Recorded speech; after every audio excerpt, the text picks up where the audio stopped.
2014 11 වෙනි මාසේ 16 ඉරිදා. කීවෙනි වැඩසටහනද? සති 6ක් ගෙවිලා ගියා. සති කීයක් ගෙවිලා ගියායි? 6යි. දින 42ක් අවසන්.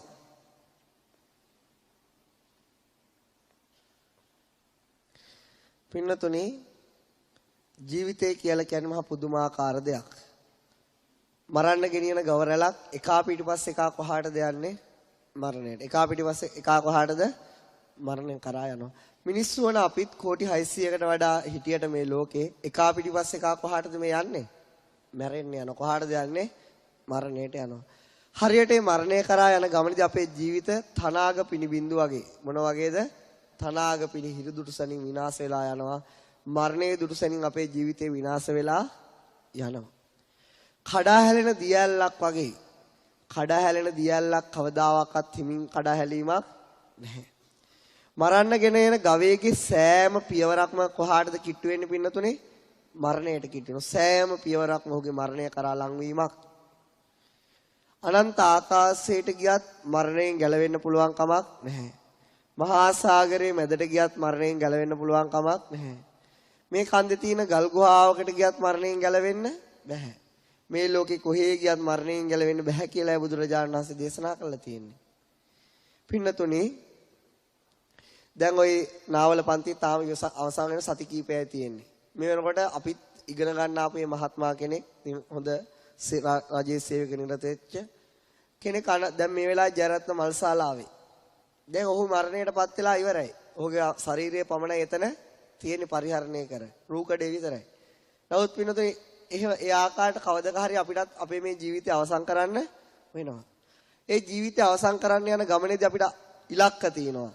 බලාපොරොත්තු තියෙනවා. ඒව සමහර වෙලට ඉටු වෙන්නත් පුළුවන්, ඉටු නොවෙන්නත් පුළුවන්. සමහර බලාපොරොත්තු සිතුම් පැතුම් ඉටු වෙන්නත් පුළුවන්, ඉටු නොවෙන්නත්. හැබැයි පින්නතුනි, මරණය නැමැති ඉලක්කය කාටවත් සම්පූර්ණ කරන්න වෙනවා.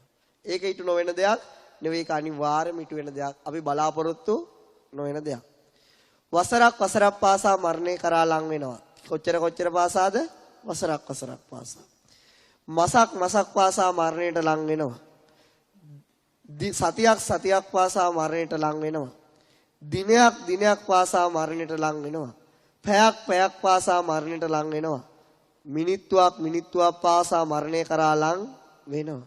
තප්පරයක් පාසා මරණය කරා ලං වෙනවා. ඇහි පිල්ලමක් පාසා මරණය කරා ලං වෙනවා.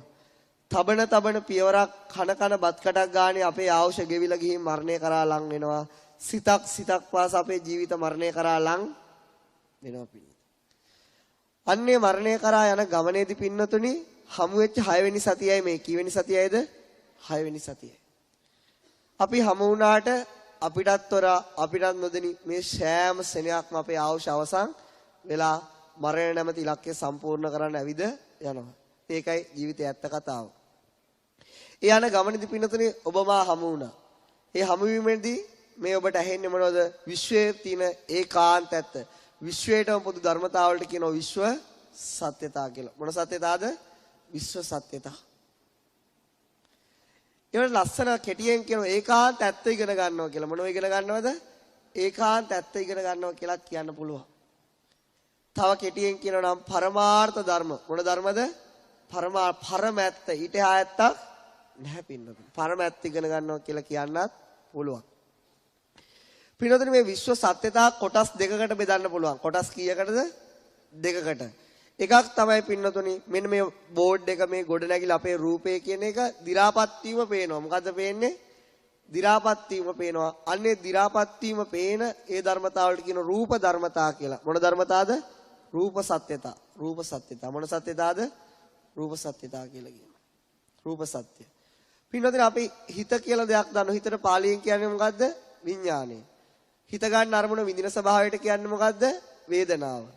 නමුත් අපේ වේදනාව අපිට කාටවත් පෙන්වන්න පුළුවන් කමක් නැහැ. හිතේ දි รา පත් වීම පේන්නේ නැහැ. පේන්නේ නැති සත්‍යතාවලට කියනවා අරූප සත්‍යතා කියලා. මොන සත්‍යතාවද? අරූප සත්‍ය. හැබැයි පින්නතුනි අපිට වේදනාව කියලා එකක් නැහැ කියලා කාටවත් කියන්න පුළුවන්ද? වේදනාව කියලා එකක් නැහැ කියලා කාටවත් කියන්න පුළුවන්ද? මොකද අපිට හැම මොහොතක වේදනාව හට ගන්නවා. හැබැයි ඒක පෙන්වන්න පුළුවන් කමක් නැහැ. ඒක අරූපයි, රූපයක් නැහැ. රූපයක් නැහැ, නැති සත්‍යතා.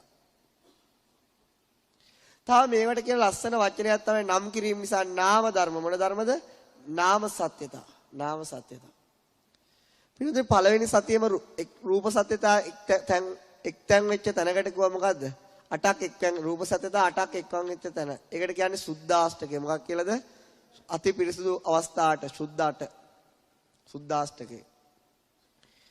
එතන තියෙන 8 දෙනා කවුද? පඨවි, ආපෝ, තේජෝ, වායෝ, වර්ණ, ගන්ධ, රස, ඕජා. මේ සුද්ධාෂ්ටකයට කියන තවත් නමක් තමයි පින්නතුනේ රූප කලාපයක් කියලා කියන්නේ. මොකද්ද? රූප කලාපයක්. මොකද්ද පින්නතුනේ? රූප කලාපයක් කියලා නමිනුත් කියනවා. මට මහත්මයා මේ පොත චුට්ටක් දෙනවද? අද හම්බ වෙච්ච එක. අද හම්බුනේ නැත පොත. තුන්වෙනි පොත. අන්න ඒක චුට්ටක්.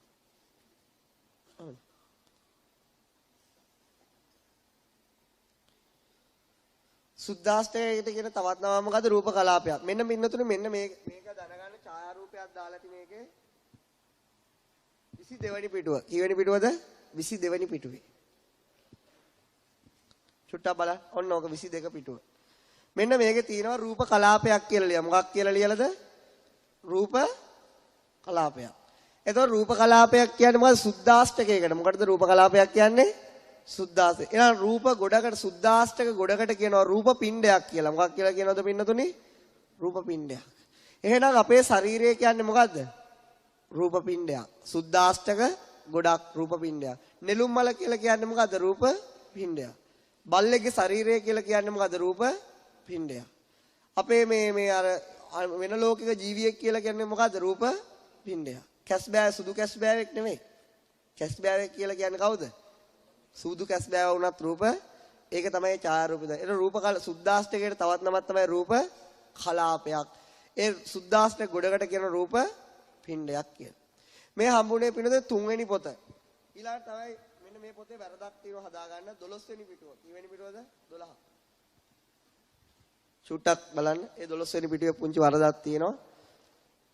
ඒ ටයිප් සෙටි මුද්‍රණ දෝෂයක්.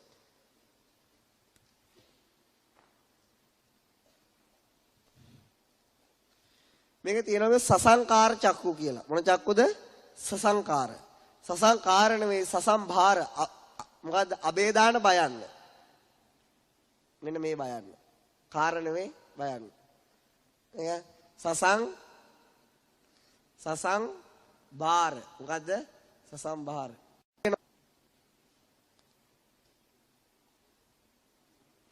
12 වෙනි පිටුවේ පළවෙනිම පේලිය. තියෙනවනේ සසම්බාර චක්කු කියන්නේ මොනවද?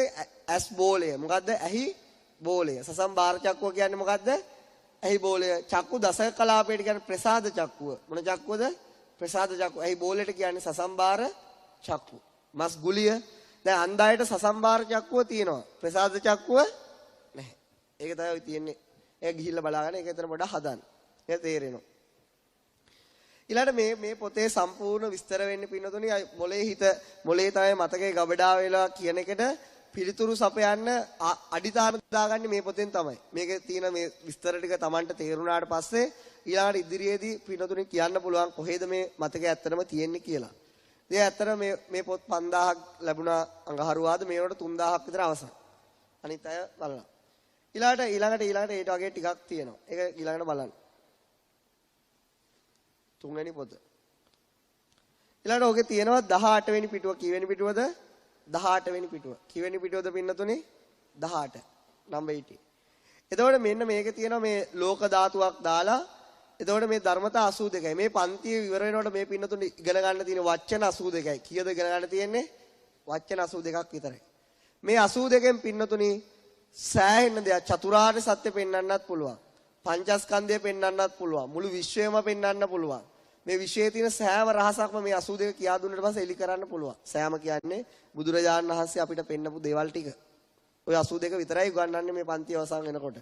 මේ වෙනකොට මේ 82කින් පින්නතුනි මෙතන 8යි. ප්‍රසාද රූප 6යි. ශබ්ද රූපයයි. කීයක් උගන්නද? 15ක් උගන්වලා තියෙනවා මේ පැත්තෙන්. අරූප පැත්තෙන් හිත ගැන කියා දෙන්න පටන් ගත්තා. හිත එකයි. ඊළඟට වේදනාව, ඊළඟට සංඥාව. 3 දෙනෙක් කියා දෙනවා. කීයක්ද? 3 දෙනෙක්. තා පොඩි ප්‍රමාණයක් විතරයි තියෙන්නේ. ඔය ටික කියා දෙනවා සෑහෙන ප්‍රමාණයක් වෙනකොට ලෝකයේ සැඟවුණු රහස් පෙන්වන්න පුළුවන්. ඉතින් ඕකේ තියෙනවා තව මෙන්න මෙහෙම දෙයක්. කොහොමද දෙයක්ද? 14 වෙනි පිටුව කීවෙනි පිටුවේ? 4 වෙනි පිටුව. මේ තියෙන මේ පන්තියට ආපු අය දීපු ලිපි. මේ වගේ ලිපි ගණනාවක් මාගාව තියෙනවා. මේ තියෙන නාවල පන්තියට ඇවිල්ලා 20 වෙනි සතිය පහ වුණාට පස්සේ විතර ලියපු ලිපියක්.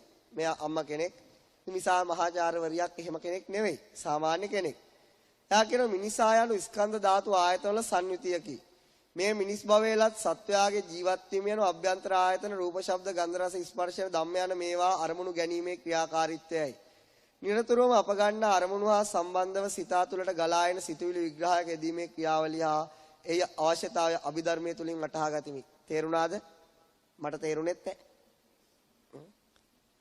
ඒක තේරෙන්නේ මේවා තේරෙනවද? මේ අයුරින් අප තුළ සිතුවිලි වල කුසල අකුසල භාවය හඳුනා ගැනීමෙන් අකුසල සිතුවිලි මැඩ පැවැත්වීමට හා කුසල සිතුවිලි වර්ධනය කර ගැනීමට හැකි බව වැටහීම ආලත් භාග්‍යයකි. මෙම ආයතන වල ක්‍රියාකාරීත්වය පිළිබඳව විමර්ශනයක යෙදී ඇති සැටියෙන් දකින්නට තේරුම් ගනි අපි සැපයයි කියන සිතන දේ තුළ ඇත්තේ ඇලීමකි. කියන පිළිබඳව මේ ඌමනාවෙම පන්තියට ආපු කෙනෙක් නෙවෙයි. නමුත් යාට හිතිච්ච දේ මටත් මේ විදිහට ලියන්න පුරුදු වෙන්න ඕන. තාම මේ විදිහට ලියන්න බැහැ.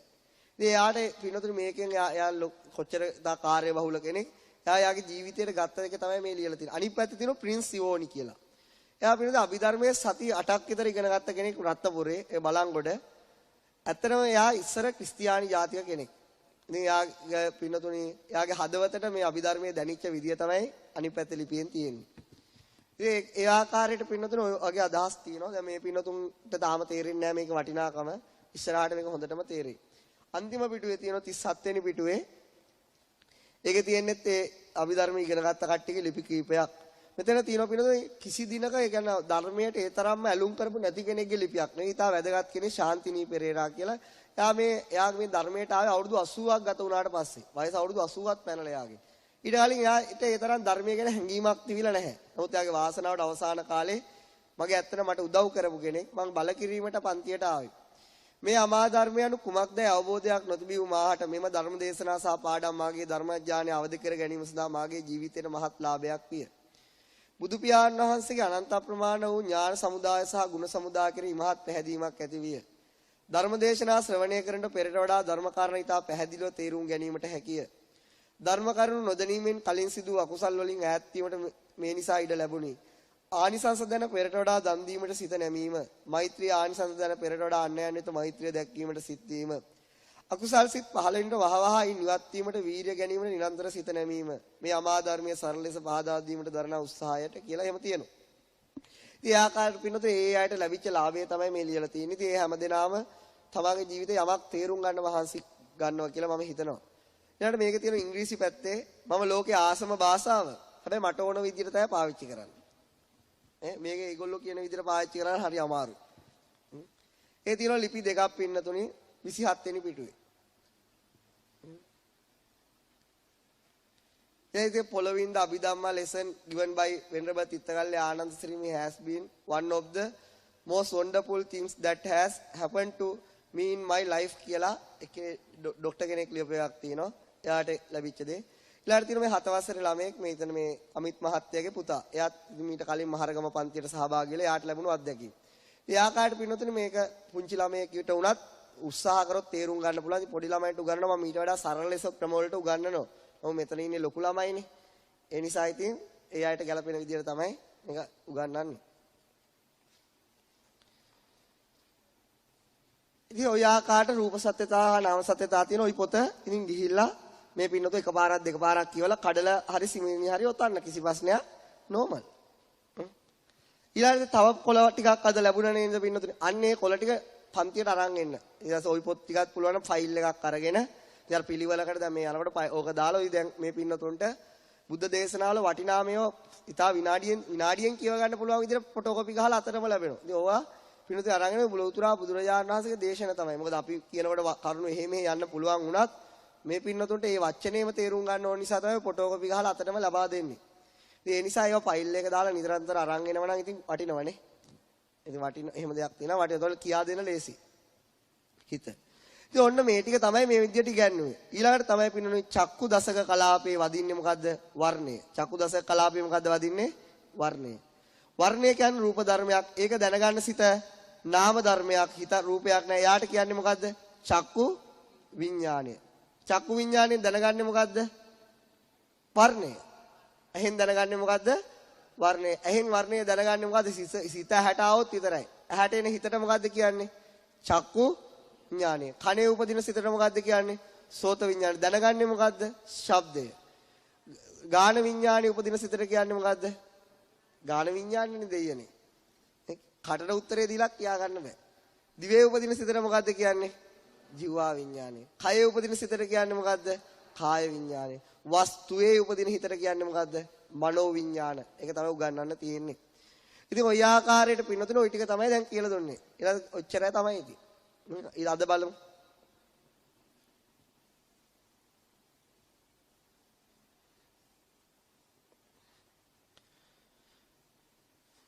ඊළඟට පින්නතුන් ගේ සතිය සංඥාවනේ කියලා දුන්නේ. මෙන්න තවත් සංඥාවේ තවත් රහසක්. දැන් මේ පින්නතුන් අපි හිතමු ගියා කියලා කොහෙද යන්නේ? කොහෙද වැඩිපුර යන්නේ? සත්තු වත්තට ගියා. කොහාද යන්නේ? සත්තු වත්තට ගියා. සත්තු වත්තට ගියාම පින්නතුනි ණයෙක් එනවා. මොකෙද දෙන්නේ? ණයෙක් එනවා. පරිස්සමෙන්. මොකෙද දෙන්නේ? ණයි. දැන් ඉතින් අපේ අය මොකද දෙන්නේ? හායි හුයි ඈයි හොයි කියලා හැම පැත්තම දුවනවා. ඊපස්සේ කවුරු හරි ළමයෙක් ඇවිල්ලා මේ ණය අල්ලගෙන යනවා. අපිට හිතෙන්නේ යා හොඳ කෙනෙක් කියලාද නරක කෙනෙක් කියලාද? අනේ දෙවි කෙනෙක් වගේ. කවුරු වගේද? දෙවි කෙනෙක් වගේ. ඉතින් දැන් අපි යා නැවත කතාවක් කවදක හරි දැක්කොත් හොඳ කෙනෙක් උපකාර කරන කෙනෙක් ලෙසද හිතන්නේ නැත්නම් නිකන් මැරෙක් ලෙසද? උපකාර කරනවා තමයි. හැබැයි නයි ළඟ ඉන්නව හරි බයයි. එහෙම හිතන නේද? දැන් පිනෝදේ තවත් කට්ටියක් මේ සත්තු වත්තට එනවා. දැන් අපි ගියා තව අය ආවා. මෙයා ණය ඒගොල්ලෝගේ ඇඟට දානවා. මොකද කරන්නේ? ඒගොල්ලෝගේ ඇඟට විසි කරනවා ණය. දැන් මේ මිනිස්සුන්ට අර එයා දැක්ක මොකද්ද ඇති වෙන්නේ ඊට පස්සේ? දැක්ක මොකද? කණේ පාරවල් දෙකක් ගහලා දන ගස්සන්න හිතන. අර කරවැඩි. එතකොට පින්නෝදේ එකම පුද්ගලයෙක් ගැන දෙන්නෙක් හඳුනගන්නේ විදි කීයකටද? දෙකකට. එකම පුද්ගලයෙක් ගැන දෙන්නෙක් හඳුනගන්නේ විදි දෙයා නැවත දැකීමේදී හඳුනගන්න උපකාර කරේ කවුද? මුලින් ගත සංඥාව. මුලින් මොන ගත සංඥාවද? මුලින් ගත සංඥාව. එහෙනම් ජීවිතේ පළවෙනි වතාවට ගන්න සංඥාව මොකක් වශයෙන්ද තියාගන්නව කිව්වේ? සලකුණක් වශයෙන් තියාගන්නවා. කුමක් වශයෙන්ද තියාගන්නේ? සලකුණක් වශයෙන්. ඒ සලකුණ ඇත්තම ඇත්ත නෙවෙයි. ඒ සලකුණ ඇත්තම ඇත්ත. මොකද අපි ජීවිතේ නරකයි කියලා හිතාගෙන ඉන්න පුද්ගලයෙක් කාලයත් එක්ක වෙනස් වෙලා හොඳ කෙනෙක් වෙන්න බැරිද? පුළුවන්. අපි හොඳයි කියලා හිතාගෙන හිටපු කෙනෙක් කාලයත් එක්ක වෙනස් වෙලා නරක වෙන්න බැරිද? පුළුවන්. ඒ වගේම හොඳයි කියලා හිටපු කෙනා ඊට වඩා හොඳ වෙන්න බැරිද? පුළුවන්. නරකයි කියලා හිටපු කෙනා ඊට වඩා නරක වෙන්න බැරිද? ඔය අවස්ථා හතරම තියෙනවා. එක්ක හොඳ කෙනා නරක වෙන්න පුළුවන්, නැත්නම් ඊට වඩා හොඳ වෙන්නත් පුළුවන්. නැත්නම් නරක කෙනා ඊට වඩා නරක වෙන්න පුළුවන්, නරක කෙනා හොඳ වෙන්නත්. නමුත් අපි හිතන්නේ එහෙම නෙවෙයි. අපි හිතන්නේ කොහොමද? එයා ඉස්සර හිටපු කෙනා ඒ ණයාම තමයි. නමුත් ඒ අපි හඳුනා ගැනීම කරන දේ හරිද වැරදිද? වැරදි පින්නතුනි. ෂෙනේ ෂෙනේට හඳුනා ගැනීම වෙනස් වෙනවා. දැන් ගිය පාර හඳුනාගත්ත හාමුදුරුවෝද මේ ඉන්නේ? අපෝ. ඒක තමයි ඇත්තම කතාව. අපෝ. මමගේ වෙනස් වීම ගැන මේ පින්නතුන් දන්නේ දැනගන්නත් එපා. ඒ නිසා පින්නතුනි සෑම සෙනත්‍රයේදීම සංඥාව වෙනස් වෙනවා. නමුත් අපිට එහෙම හිතෙන්නේ එදා දැක්ක හාමුදුරුවම තමයි මේ ආවේ නෙවෙයි වැඩි. එහෙම හිතෙනවා. එහෙම හිතෙන්නේ ඇයි? සලකුණු වශයෙන් තියාගත්ත නිසා. සලකුණු තමයි ප්‍රශ්නේ. ඊළඟට තමයි පින්නතුනි හිත ගන්නෙ අරමුණක්. හිත ගන්නෙ මොකක්ද? අරමුණ. හිත ගන්නෙ අරමුණ. හිත කොච්චර අරමුණු ගන්නවද? මේ වෙලාවේ හිත මොකද්ද කරන්නේ? මේ වෙලාවේ හිත මොකද්ද කරන්නේ? මේ වෙලාවේ නව් දැන් අරමුණු ගන්න එක ඊට එහා දෙයක් කරන්න දන්නේ නැහැ. ඒ අරමුණ විඳින්නේ කවුද? ඒ හිතගත් අරමුණ විඳින්නේ කවුද? වේදනාව. හිතගත් අරමුණ විඳින්නේ කවුද? වේදනාව. සැපදායක සුළං ලැබෙනකොට AC ලැබෙනකොට සැප වේදනාවද දුක් වේදනාවද? සැප වේදනාව. සැපදායක විදිහට අත ගන්නකොට මොන වේදනාවද? සැප වේදනාව. එහෙනම් සැප කයට ලැබෙනවා මොකද්ද? සැපදායක විදිහ හුලං ලැබෙනකොට සැපදායක විදිහ ප්‍රත්‍ය ලැබෙනකොට මොන වේදනාවද උපදින්නේ? සැප වේදනාව. ඊළඟට මේ කොනිත්තනකොට තට්ටුපට්ටු දානකොට ටොකු වයින්කොට මොන වේදනාවද උපදින්නේ? දුක් වේදනාව. එහෙනම් දුක ලැබෙන ප්‍රත්‍යක් ලැබෙන කල දුක වේදනාව උපදිනවා. ඒ අරමුණට දුක් වේදනාව. ඊට පස්සේ හොඳ ඥාතීන් ලැබෙනවා. හොඳ යාළුවෝ ලැබෙනවා. හොඳ ගුරුවරු ලැබෙනවා. හොඳ කීකරු දරුවෝ ලැබෙනවා. කීකරු අම්මා තාත්තලා ලැබෙනවා. ඒ වගේ උපදිනකොට මොන වේදනාවද උපදින්නේ? සැප වේදනාව. එතකොට ඉදම් මේ ඥාති නම් හොතු අය උපදිනකොට මියගිය ඥාතින් වගේ ඥාති ටිකක් ලැබෙනකොට මොන වේදනාවද උපදින්නේ? දැන් අපේ අය නම් එහෙම තමයි ඉතින්. ඒ කියන්නේ මැරිලා වගේ තමයි ජීවත් වුණා. නරක අකීකරු නෑදෑව ලැබෙනකොට අකීකරු දරුවෝ ලැබෙනකොට අකීකරු දෙමව්පිය ලැබෙනකොට අකීකරු යාළුවෝ ලැබෙනකොට අකීකරු බිරිඳ ලැබෙනකොට අකීකරු සැමියෙක් ලැබෙනකොට මොන වේදනාවද උපදින්නේ? මොන වේදනාවද උපදින්නේ? එහෙනම් මේ වේදනාව වෙනස් වෙනව නේද? වේදනාව මොකද වෙන්නේ? වෙනස් වෙනවා. සැප සාගත අරමුණේදී සැප වේදනාව උපදිනවා. දුක් සාගත අරමුණේදී එහෙනම් කය හරහාත් මේක වෙනවා. කයෙම වදින්න ඕනේ නෑ. දැන් කය ඇවිල්ලා ඇතුළුණත් මොකක් හරි වේදනාවක් උපදී. එහෙනම් දුර ඉඳලාත් හොඳ නෑදෑයෝ ඉන්නවයි කියලා හිතනවා මොන වේදනාවද උපදින්නේ? සැප වේදනාව. එහෙම ඉපදිනව නේද? හොඳ යාන වාහන හොඳ ගෙවල් දොරවල් තියෙනවයි කියලා හිතනකොට මොන වේදනාවද උපදින්නේ? ගේ කඩා වැටලා වැස්සට තිබිලා මේ වෙලාවේ බකට් තියන්න වෙයි දන්නේ නැහැ කියනකොට මොකද හිතෙන්නේ? දුක් වේදනා. එහෙනම් අරමුණෙන් අරමුණට වේදනාව වෙනස් වෙනව නේද? ඔව් ඒක තමයි ඇත්ත. නේද? කිසිම වේදනාවක් ස්ථිර නැහැ. ඊළඟට පින්නතුනි අපි නම් හිතන්නේ සැපදායක වේදනාව විතරයි අපිට ලැබෙන්න ඕන කියලා. නමුත් ඇත්තම ජීවිතය කියලා කියන්නේ මොකද්ද? සැපදායක වේදනාව විතරක් ලැබෙන්නේ සැප ප්‍රත්‍ය ලැබෙනකොට විතරයි. දුක් සාගත ප්‍රත්‍ය ලැබෙනකොට දුක් වේදනාව උපදිනවා. ඒක නතර කරන්න බෑ. හිත ගන්න අරමුණ හඳුනා ගන්න දෙයට කියන්නේ කවුද? සංඥාව. මොකක් කියලාද කියන්නේ පින්නතුනි? සංඥාව. මෙන්න කතාවක්. දැන් මෙන්න මේ පින්නතුන් යනවා කොහේ හරි මගුල් ගෙදරක. මගුල් ගෙදරක යනවා කියලා හිතනවා. දැන් මගුල් ගෙදරකට ගිහිල්ලා නෝනයි මහත්තයයි ඉක්මනට එනවා.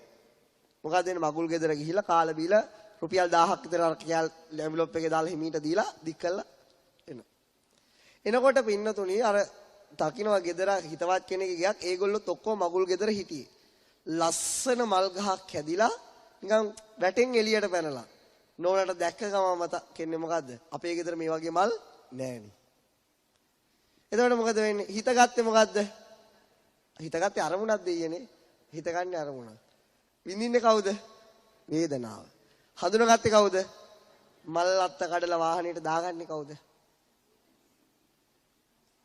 එහෙම එකක් තියෙනව නේද? එහෙම එකක් තියෙනවා. එහෙම දෙයක් තියෙනවා. ඊළඟට තවත් එකක් වෙන කතාව.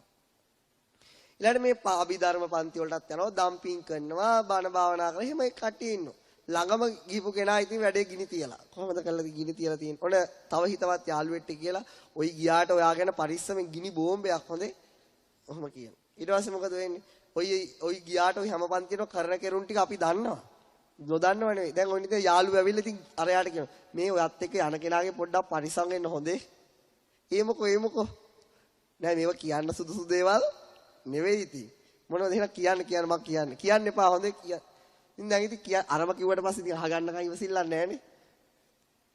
කියන්නේ නැද්ද ඔයා කාටවත්? නෑ කාටවත් කියන්න පාව දෙන්නේ නෑ මම කවදාවත්. මොකද්ද කිව්වේ? අන්න ඔයත් එක්ක යන අරයා කිව්වා මෙන්න මෙහෙම කතාවක්. මොකද්ද? ඔයාට චරිතයක් නැල්ලු. ගිනි බෝම්බයල්ලු. ඔය ඔක්කොම ගියාට කන්න කෙරුම් එයා දන්නවලු. ඔකිට කියපන් මගේ කට අවුස්සව ගන්න එපයි කියලා. මම දන්න උපාසක බැලලි වගේ ඉඳලා කරන ඔක්කොම දේවල්. කියලා දැන් කටින් එහෙම කියන ස්වභාවයක් නැද්ද? හිතගත්තේ මොකද්ද? අරමුණ. විඳේ කවුද?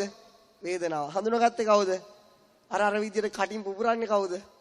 එහෙම දෙයක් තියෙනවනේ. එහෙම දෙයක් තියෙනවා. දැන් තව කෙනෙක් ඉන්නවා යා මෙහෙම වැඩි කතා බතා නැහැ. හරි නිහඬ චරිතයක්. අනිත් අයට හිතෙන්නේ කොහොමද? මෙයා ඉතින් එහෙම පව් කරන්නේ. අනේ මෙයා මහ පුදුම දමණය වෙච්ච පුද්ගලයෙක් නේ. එහෙම හිතනවනේ.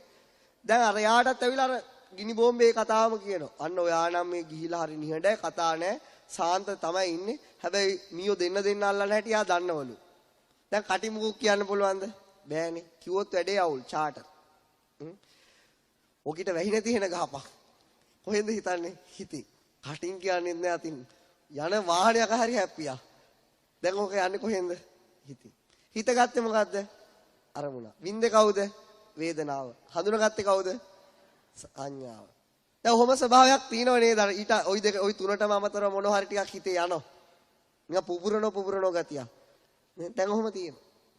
ඒ පින්නතුනේ එහෙම ස්වභාවයක් සත්වයාගේ තුල තියෙනවා. නැද්ද? හිතගත්තේ මොකද්ද? අරමුණ. වින්දේ කවුද? වේදනාව. අර මල්ලත්තේ කැඩුවේ කවුද?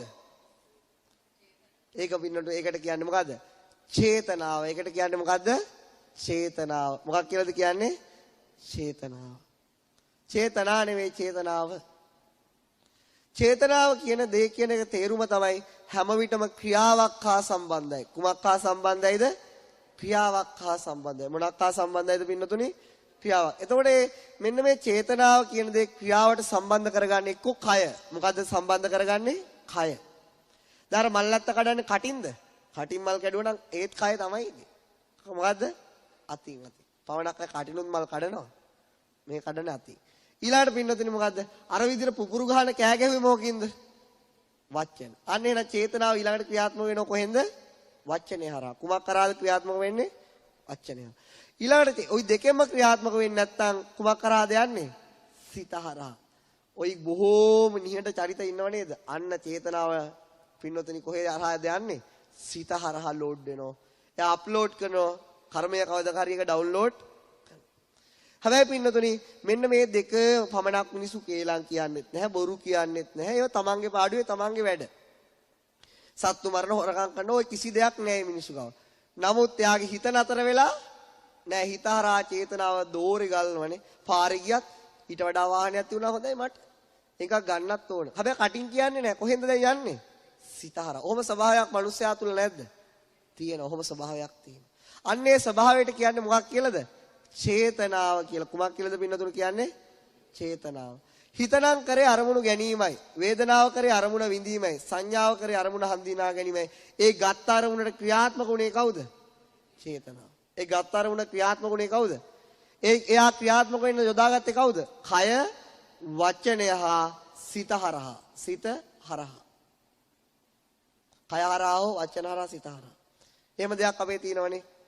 නම් මේ වගේ හරි ලස්සන දෙයක් මේ චේතනාව කියන දේ. අපි බලමු. මේක විශ්ව සත්‍යතාවයක්. දැන් අපි සිංහල මිනිස්සු විතරයිද මල් කඩන්නේ? නැහැනේ. දෙමළ මුස්ලිම් ක්‍රිස්තියානියාත් ඕක කරනවා. සිංහල මිනිස්සු විතරයිද මේ බනින්නේ? නැහැනේ. එහෙනම් මේ චේතනාව කියන්නේ අනිත් පැත්තෙන් බැලුවත් මොකද්ද? Universal truth. මුළු විශ්වයටම පොදු සත්‍යතාවයක්. මුළු විශ්වයටම පොදු සත්‍යතාවයක්. ඊළඟ දේ තමයි පින්නතුනි. දැන් මෙන්න මේ කය හරහා චේතනාව ක්‍රියාත්මක කරලා කුසල් අකුසල් දෙකම කරනවා. මොනවද කරන්නේ? කුසල්. අපි බලමු අකුසලයේ පැත්ත. මොන පැත්තද? අකුසලයේ පැත්ත. කරන එක. කරාද නැද්ද කියලා බලන්න. පළවෙනි එක තමයි ප්‍රාණඝාතය. මොන ඝාතයද? ප්‍රාණඝාතය. ප්‍රාණඝාතය. දැන් දන්නේ නැති වචන ලියලා කියලා වරද්දන්න ඕනේ නෑනේ. මොකද? සතුන් මැරීම. මොකද්ද? සතුන් මැරීම. දෙවෙනි එක මොකද්ද? සතුන් කියන්නේ පණ ඇති. හොඳේ පණ නැති ඒවා මේක දා ගන්න ඕන පණ ඇති. නැත්නම් නැති આવොත් මරා ගන්න දාගෙන වැඩි අනා ගන්නවා. ඊළඟට මොකද්ද? සොරකම. ඊළඟට මොකද්ද? සොරකම. ඊළඟට මොකද්ද? වැරදි කාම සේවනය. මොන කාම සේවනයේද? මෙන්න මෙයා ගැන පොඩ්ඩක් කියන්න ඕන. මොකද්ද? අර පුංචි කාලේ අපි ලිටරේචර් වල තියෙන පොතක් තමයි මොකද්ද? ඉංග්‍රීසි සාහිත්‍යයට එහෙම තියෙන මඩොල් දුව. මොකක්ද තියෙන්නේ? ඒක ජින්න උපාලිට කියන බං. මොකද්ද කියන්නේ? මට මේ තුන්වෙනි ශික්ෂාපදේ සමාදන් කිරීම ගැන හැමදාම ප්‍රශ්නයක් තිබුණ කෙනෙක් මම. ඇයි මේක සමාදන් කරන්නේ? මටත් ওই ප්‍රශ්නේ ওই කාලේ තිබුණා. නමුත් දැන් ඒ පිළිබඳව ප්‍රශ්නයක් නැහැ. ඒක කොච්චර බලගත්තද කියලා තේරෙනවා. හරිද? ඊළඟ එක තමයි මොකද්ද? වචනේ හරහා චේතනාව ක්‍රියාත්මක වීම. මොනවද කියන්නේ? බොරු. මොකද්ද කියන්නේ? බොරු කියන. බොරු කියන. ඊළඟට මොකද්ද කියන්නේ? කේලම. මොකද්ද කියන්නේ? කේලම්. කියනවද? කේලම් කියනවද? දන්නේම නැහැ. ඊළඟට මොකද්ද? හිස් වචන. මොකද්ද? හිස් වචන. ඊළඟට මොකද්ද? පරුස වචන. ඊළඟට මොකද්ද? පරුස වචන. දැන් බලන්න වචනේ හරහා චේතනාව ක්‍රියාත්මක කළ අකුසලයේ පැත්තට මොකද්ද කරන්නේ? බොරු කියනවා, කේලම් කියනවා, MT ඒවා කියනවා, ඊළඟට පරුස. ඊළඟට පින සිත හරහා චේතනාව ක්‍රියාත්මක වෙලා මොනවද අකුසලයේ පැත්තට කරන්නේ? අනුන්ගේ දෙයට ආස කරනවා. මොකද කරන්නේ? අනුන්ගේ දෙයට ආස කරනවා. බලමු ඒක කරනවද නැද්ද කියලා. ආසාව. ඊළඟට මොකද්ද? තරහ. මොකක් කරාද? දැන් තරහ අරගෙන තමයි මේ බනින්නේ පරුස වචන කියන්නේ. බැන්නේ නැත්තම් තරහ කට වහගෙන ගියොත් කොහේ හරහාද යන්නේ? හිත හරහා. ව්‍යාපාදේ. ඊළඟට හෙන ගහපන් ගණන් බලව. ඊළඟ අනිත් එක තමයි මිත්‍යා දෘෂ්ටිය. මොන දෘෂ්ටියද? මිත්‍යා දෘෂ්ටිය. ඔය දින දැන් පින්නොතනි කය හරහා වැරදි පැත්තට චේතනාව කී ආකාරයකට ක්‍රියාත්මක වෙනවද? 10 ආකාරයයි. කී ආකාරයයිද? 1 2 3යි 4යි 5යි 6යි 7යි 9යි 10යි. එහෙනම් දැන් බලමු. දැන් චේතනාව ගැන හොඳටම තේරෙනවා මම මේ අහන ප්‍රශ්නෙත් එක්ක. බලමු yes no ප්‍රශ්නේ. සත්තු මරලා තිනවද? යටත් පිරිසින් මදුරුවෙක්කෝ? yes ද no ද? yes ද no ද? yes තමයි ඉතින්. මොනවටද? yes no කින් දාන්නත් බෑ. දැන් හොරකම් ගේම්. යටත් පිරිසෙන් මහත්තයගේ පොකට් එකට හරි. තාත්තගේ අම්මගේ හරි. එහෙම. yes තමයි ඉතින් නේද? yes. මූණ වලින් පේනවා yes කියලා. තුන්වෙනි එක අහන්නේ නැහැ. අහුවොත් ඉතින් no තමයි උත්තරේ. ඒවා හතරවෙනි එක දැම්මම කැඩෙනවා. ඒ නිසා ඒක තම තමන්ම දාගන්න. හතරවෙනි එක බොරු කියලා තියෙනවද? yes ද no ද? කියන හැටි විතරක්. yes. එහෙනම් චේතනාවේ හොඳටම වැඩ අරගෙන තියෙනවා. ඊළඟට මොකද්ද? කේලම්. yes ද no ද? yes no ද no yes ද? දන්නේම නැහැ. yes. ඔබා චේතනාව එකත් හරි. ඊළඟට හිස් වචන. ඒ රජ්ජුරෝ ගැන, නලු නිලියෝ ගැන අද ආයස් ආයක දැනුත් මේ එනකන පන්තිය කරන්නේත් ඕක තමයි. මොකද්ද? ඊළඟ ඡන්දෙට කවුද එන්නේ? කවුරු වෙයිද දන්නේ? පරුස වචන. ඊගන තද හાર્ඩ් ඒවා. මොනවද? ඒව කියක් දන්නේ නැද්ද? පුරුදු කරලා ගන්න ඕනේ. yes තමයි. මොකද්ද? yes. චේතනාව ගැන හොඳටම පැහැදිලි නේද? හොඳටම පැහැදිලි. ඊළඟ අනුන්ගේ දෙයට ආසාව ඇති වෙලා තිනවද? අනුන්ගේ දේවල් වලට ආසාව. ඒක තමයි පින අද දවසට කොච්චරද කියලා දන්නේ නැහැ. දැන් ඔන්න අපි යන වාහනේ ඉස්සරහ යනකොට හොඳ වාහනයක්. දැන් මොකද වෙන්නේ? අනේ මටත් ඒක තියුණ නම්. මොකද උනේ? අනුන්ගේ දෙයට ආසාවක් ඇති. දැන් යනවා හොඳ ඇඳුමක් අඳලා මාලයක් දාලා ඩිසයින් එකක් ෆැෂන් එකක් තියෙනවා. අනේ මටත් ඒක ඇඳගෙන පන්තියට ගියා නම්. දැන් මේ Tamanට අයිති දෙයක් ගැනද මේ හිතන්නේ? අනුන්ගේ දෙයකට. ඉතින් ලස්සනට මේ කුමාරිකාවක් ඇඳලා කාන්තාවක් යනවා. අනේ මටත් එහෙම ඇඳා නම්. ලස්සනට ඇඳලා දණේම ඉතින් බලන්න. අනුන්ගේ දෙයට ආසාව නිරන්තරයෙන් ඇති වෙනවද නැද්ද? අනේ මේ වගේ මල් පොකුරක් අපේ ගෙදරට ගෙනහිලා තිව්වා නම්. මොකද්ද මේ ඇති වෙන්නේ? ආසාව. දෝරේ ගලා යනවා හිතේ.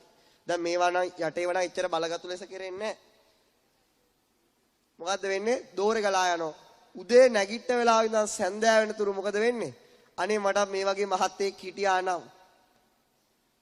අනේ මටත් මේ වගේ නෝන කෙනෙක් හිටියා. අයි මතක් වෙනවා. හිතින් හිතුවට කයි වැඩේ අවුල්. මොකද වෙන්නේ? it is very danger. ඉතින් ඒ ආකාරයට පින්නතුනේ අනුන්ගේ දේවල් වලට මේ ආසාව නිරන්තරයෙන්ම ගලා යනවද නැද්ද? කුසල්ද අකුසල්ද? අකුසල්. ඊළඟට පින්නතුනේ වාහනයක් යන්තම් ගාවල ඕල්ටෙක් කරනවා. මොකක්ද ඇති වෙන්නේ? තරහ. මොකක්ද ඇති වෙන්නේ? එහෙනම් තරහත් ඕකේ නේද? එකත් උඩත් යස් යටත් යස්. මෙන්න ඊළඟදී යස් ද නෝද? මිත්‍යා දෘෂ්ටික චේතනා. එයා ගැන තමයි තියෙන්නේ. මොන චේතනාද? මිත්‍යා දෘෂ්ටික. ඒකවත් යන්තම් බේරලා තියුණොත් හොඳටම ඇති. මොකද්ද බලමු මිත්‍යා දෘෂ්ටිය කියලා කියන්නේ? පිටර ලෞතුරා බුදුරජාණන් වහන්සේ දේශනා කළා තියෙනවා ලෞතුරා බුදුරජාණන් වහන්සේගේ සර්වඥතා ඥාණයෙන් බලගතුම චේතනාවේ භයානකම චේතනාව මොන චේතනාවද? මිත්‍යා දෘෂ්ටික චේතනාව මෙහා. මෙහා තරම් බලගතු චේතනාව බුදුරජාණන් වහන්සේ දකින්නේ නැහැ කියනවා. බලන්න කොච්චර ඇත්තක්ද කියලා දැන් පැහැදිලි කරන්න පුළුවන්. ඒ කියන්නේ මේ චේතනාව අකුසලයට 10 ආකාරයකට ක්‍රියාත්මක වෙනවා. නමුත් බරපතලම චේතනාව මොකද්ද? මිත්‍යා දෘෂ්ටික චේතනාව. බුදුරජාණන් වහන්සේගේ සර්වඥතා ඥාණයෙන් මේ චේතනාව තරම් බලගත් චේතනාවක් දකින්නේ නැහැ කියලා. මොකද්ද මිත්‍යා දෘෂ්ටිය කියලා කියන්නේ? ඔන්න බලන්න මිත්‍යා දෘෂ්ටිය කියන්නේ මොකද්ද කියන එක. මිත්‍යා දෘෂ්ටිය කියලා කියන්නේ පින්නතුනි දන් දීමේ විපාක පිළිගන්නේ නැහැ. මොකද දන් දීමේ විපාක පිළිගන්නේ නැහැ. යාගෙන දන් දුන්නත් කිසි ප්‍රශ්නයක් නැහැ, නොදුන්නත් කිසි ප්‍රශ්නයක් නැහැ. ඕක ඇති දෙයක් අපිට ඔය ලැබෙන දෙයක් අපිට පේන්නේ නැහැ. ඒකට නම් බැංකුවේ ගෙනින් දාපල්ලා. එහෙම කියනවා. එහෙම අදහසක් තියෙනවා නම් එයා දන් දීම පිළිගන්නේ නැහැ. මොකද්ද පිළිගන්නේ නැත්තේ? දන් දීමෙන් සැප ලැබෙනවා කියලා පිළිගන්නේ. අන්න එහෙම අදහසක් තියෙනවා මේ මිත්‍යා දෘෂ්ටික චේතනාව. දෙවෙනි එක තමයි පින්නතුනි කොච්චර පව් කරත් කිසි අවුලක් නැහැ. ඔය කවුදානේ කාට දාන්නේ ඔය කරන පව් විදියට ඔය එන්නේ කියලාත් අහනවනේ. ඔය තරමට ඔය මිනිස්සු පව් කරනකොට ඕවා එනවයි එහෙමත් අහනවා. එහෙනම් පාපේ විපාක පිළිගන්නේ නැහැ. මොකද්ද පිළිගන්නේ නැත්තේ? පාපේ විපාක පිළිගන්නේ නැහැ. මේවයි විපාක පිළිගන්නේ නැහැ. ඊළඟට විපාක නැවත එකෙන් මේ පව් කරාම දුකක් එනවයි කියලා තේරුම් ගන්නෙ නැහැ. ඊළඟ එක තමයි අම්මා පිළිගන්නේ. අන්න ලස්සනම දේ. කවුරු පිළිගන්නේ නැත්තේ? අම්මා. ඒ අම්මගෙන් ඉපදිලා අම්මනේ මේ කවුද උපද්දවලා තින්නේ? කවුද? මම අන්තභූත ලෝකෙකින් ඇවිල්ලා තියෙන්නේ. නැත්තම් ඩාවින්ගේ පරිණාමවාදයට අනුව මම පූර්වජ ජීවියෙක්ගෙන් බිහි වෙච්ච කෙනෙක්. තාත්තයි අම්මයි එකතු වෙලා මාව හැදුනා මට කන්න දෙන්න. ඊට පස්සේ මොකද කියන්නේ? නැත්තම් දෙවියන් වහන්සේගේ දායාදයක් මම. අම්මා තාත්තගේ කාටවත් අයිති කෙනෙක්. අන්න කියන අම්මා පිළිගන්නේ නැහැ. කවුද පිළිගන්නේ නැත්තේ? අම්මා පිළිගන්නේ. ඊළඟට තාත්තා පිළිගන්නේ නැහැ. කවුද පිළිගන්නේ නැත්තේ? තාත්තා උපතට හේතු වුණා කියලා එයා පිළිගන්නේ. ඊළඟට පින්නතුනි මොකද්ද කවුද පිළිගන්නේ? මොකද්ද වෙන්නේ නැත්තේ? එයා පිළිගන්නේ නැහැ. එයා දිව්‍ය ලෝක තියෙනවා කියලා පිළිගන්නේ නැහැ. මොකද්ද කියන්නේ? එයා කියන්නේ දිව්‍ය ලෝක, പ്രേත ලෝක කියලා දන්නේ ඔක්කොම මේ ලෝකේ. මගේ යාළුවෙක් මේ ළඟදී ආවිල්ලා මට කියනවා හාමුදුරුවනේ මේ ගිහිල්ලා තියෙනවද මේ අප්‍රිකන් පැත්තේ? මම කිව්වා පිස්සුද බං තාම එක රටකට විද ගන්න බැරි වුණා. යන්න අප්‍රිකාවට. අන්න නියම සතර අපාය. പ്രേතෝ ඉන්නවා. මට කිව්වා දුර්ගේශ්වරී යන්න කෑම නැවක් ගෙන්නilla දුන්නත් ඉවරයක් නැහැ. ඔන්න പ്രേත ලෝකේ. හාමුදුරුවෝ යන්න ඕස්ට්‍රේලියාවට, ස්විට්සර්ලන්ඩ්, ෆින්ලන්ඩ් ඔය වගේ රටවල් ටිකකට අන්න නියම දිව්‍ය ලෝක. හාමුදුරුවෝ යන්න ඇන්ටාර්ක්ටික් වගේ පැත්තට අන්න නියම බ්‍රහ්ම ලෝක. හාමුදුරුවෝ නියම මනුස්ස ලෝකේ තමයි this world. කවුද? ඔන්න මේ පෘථිවි උඩ තියෙන මේ ශ්‍රී ලංකාව.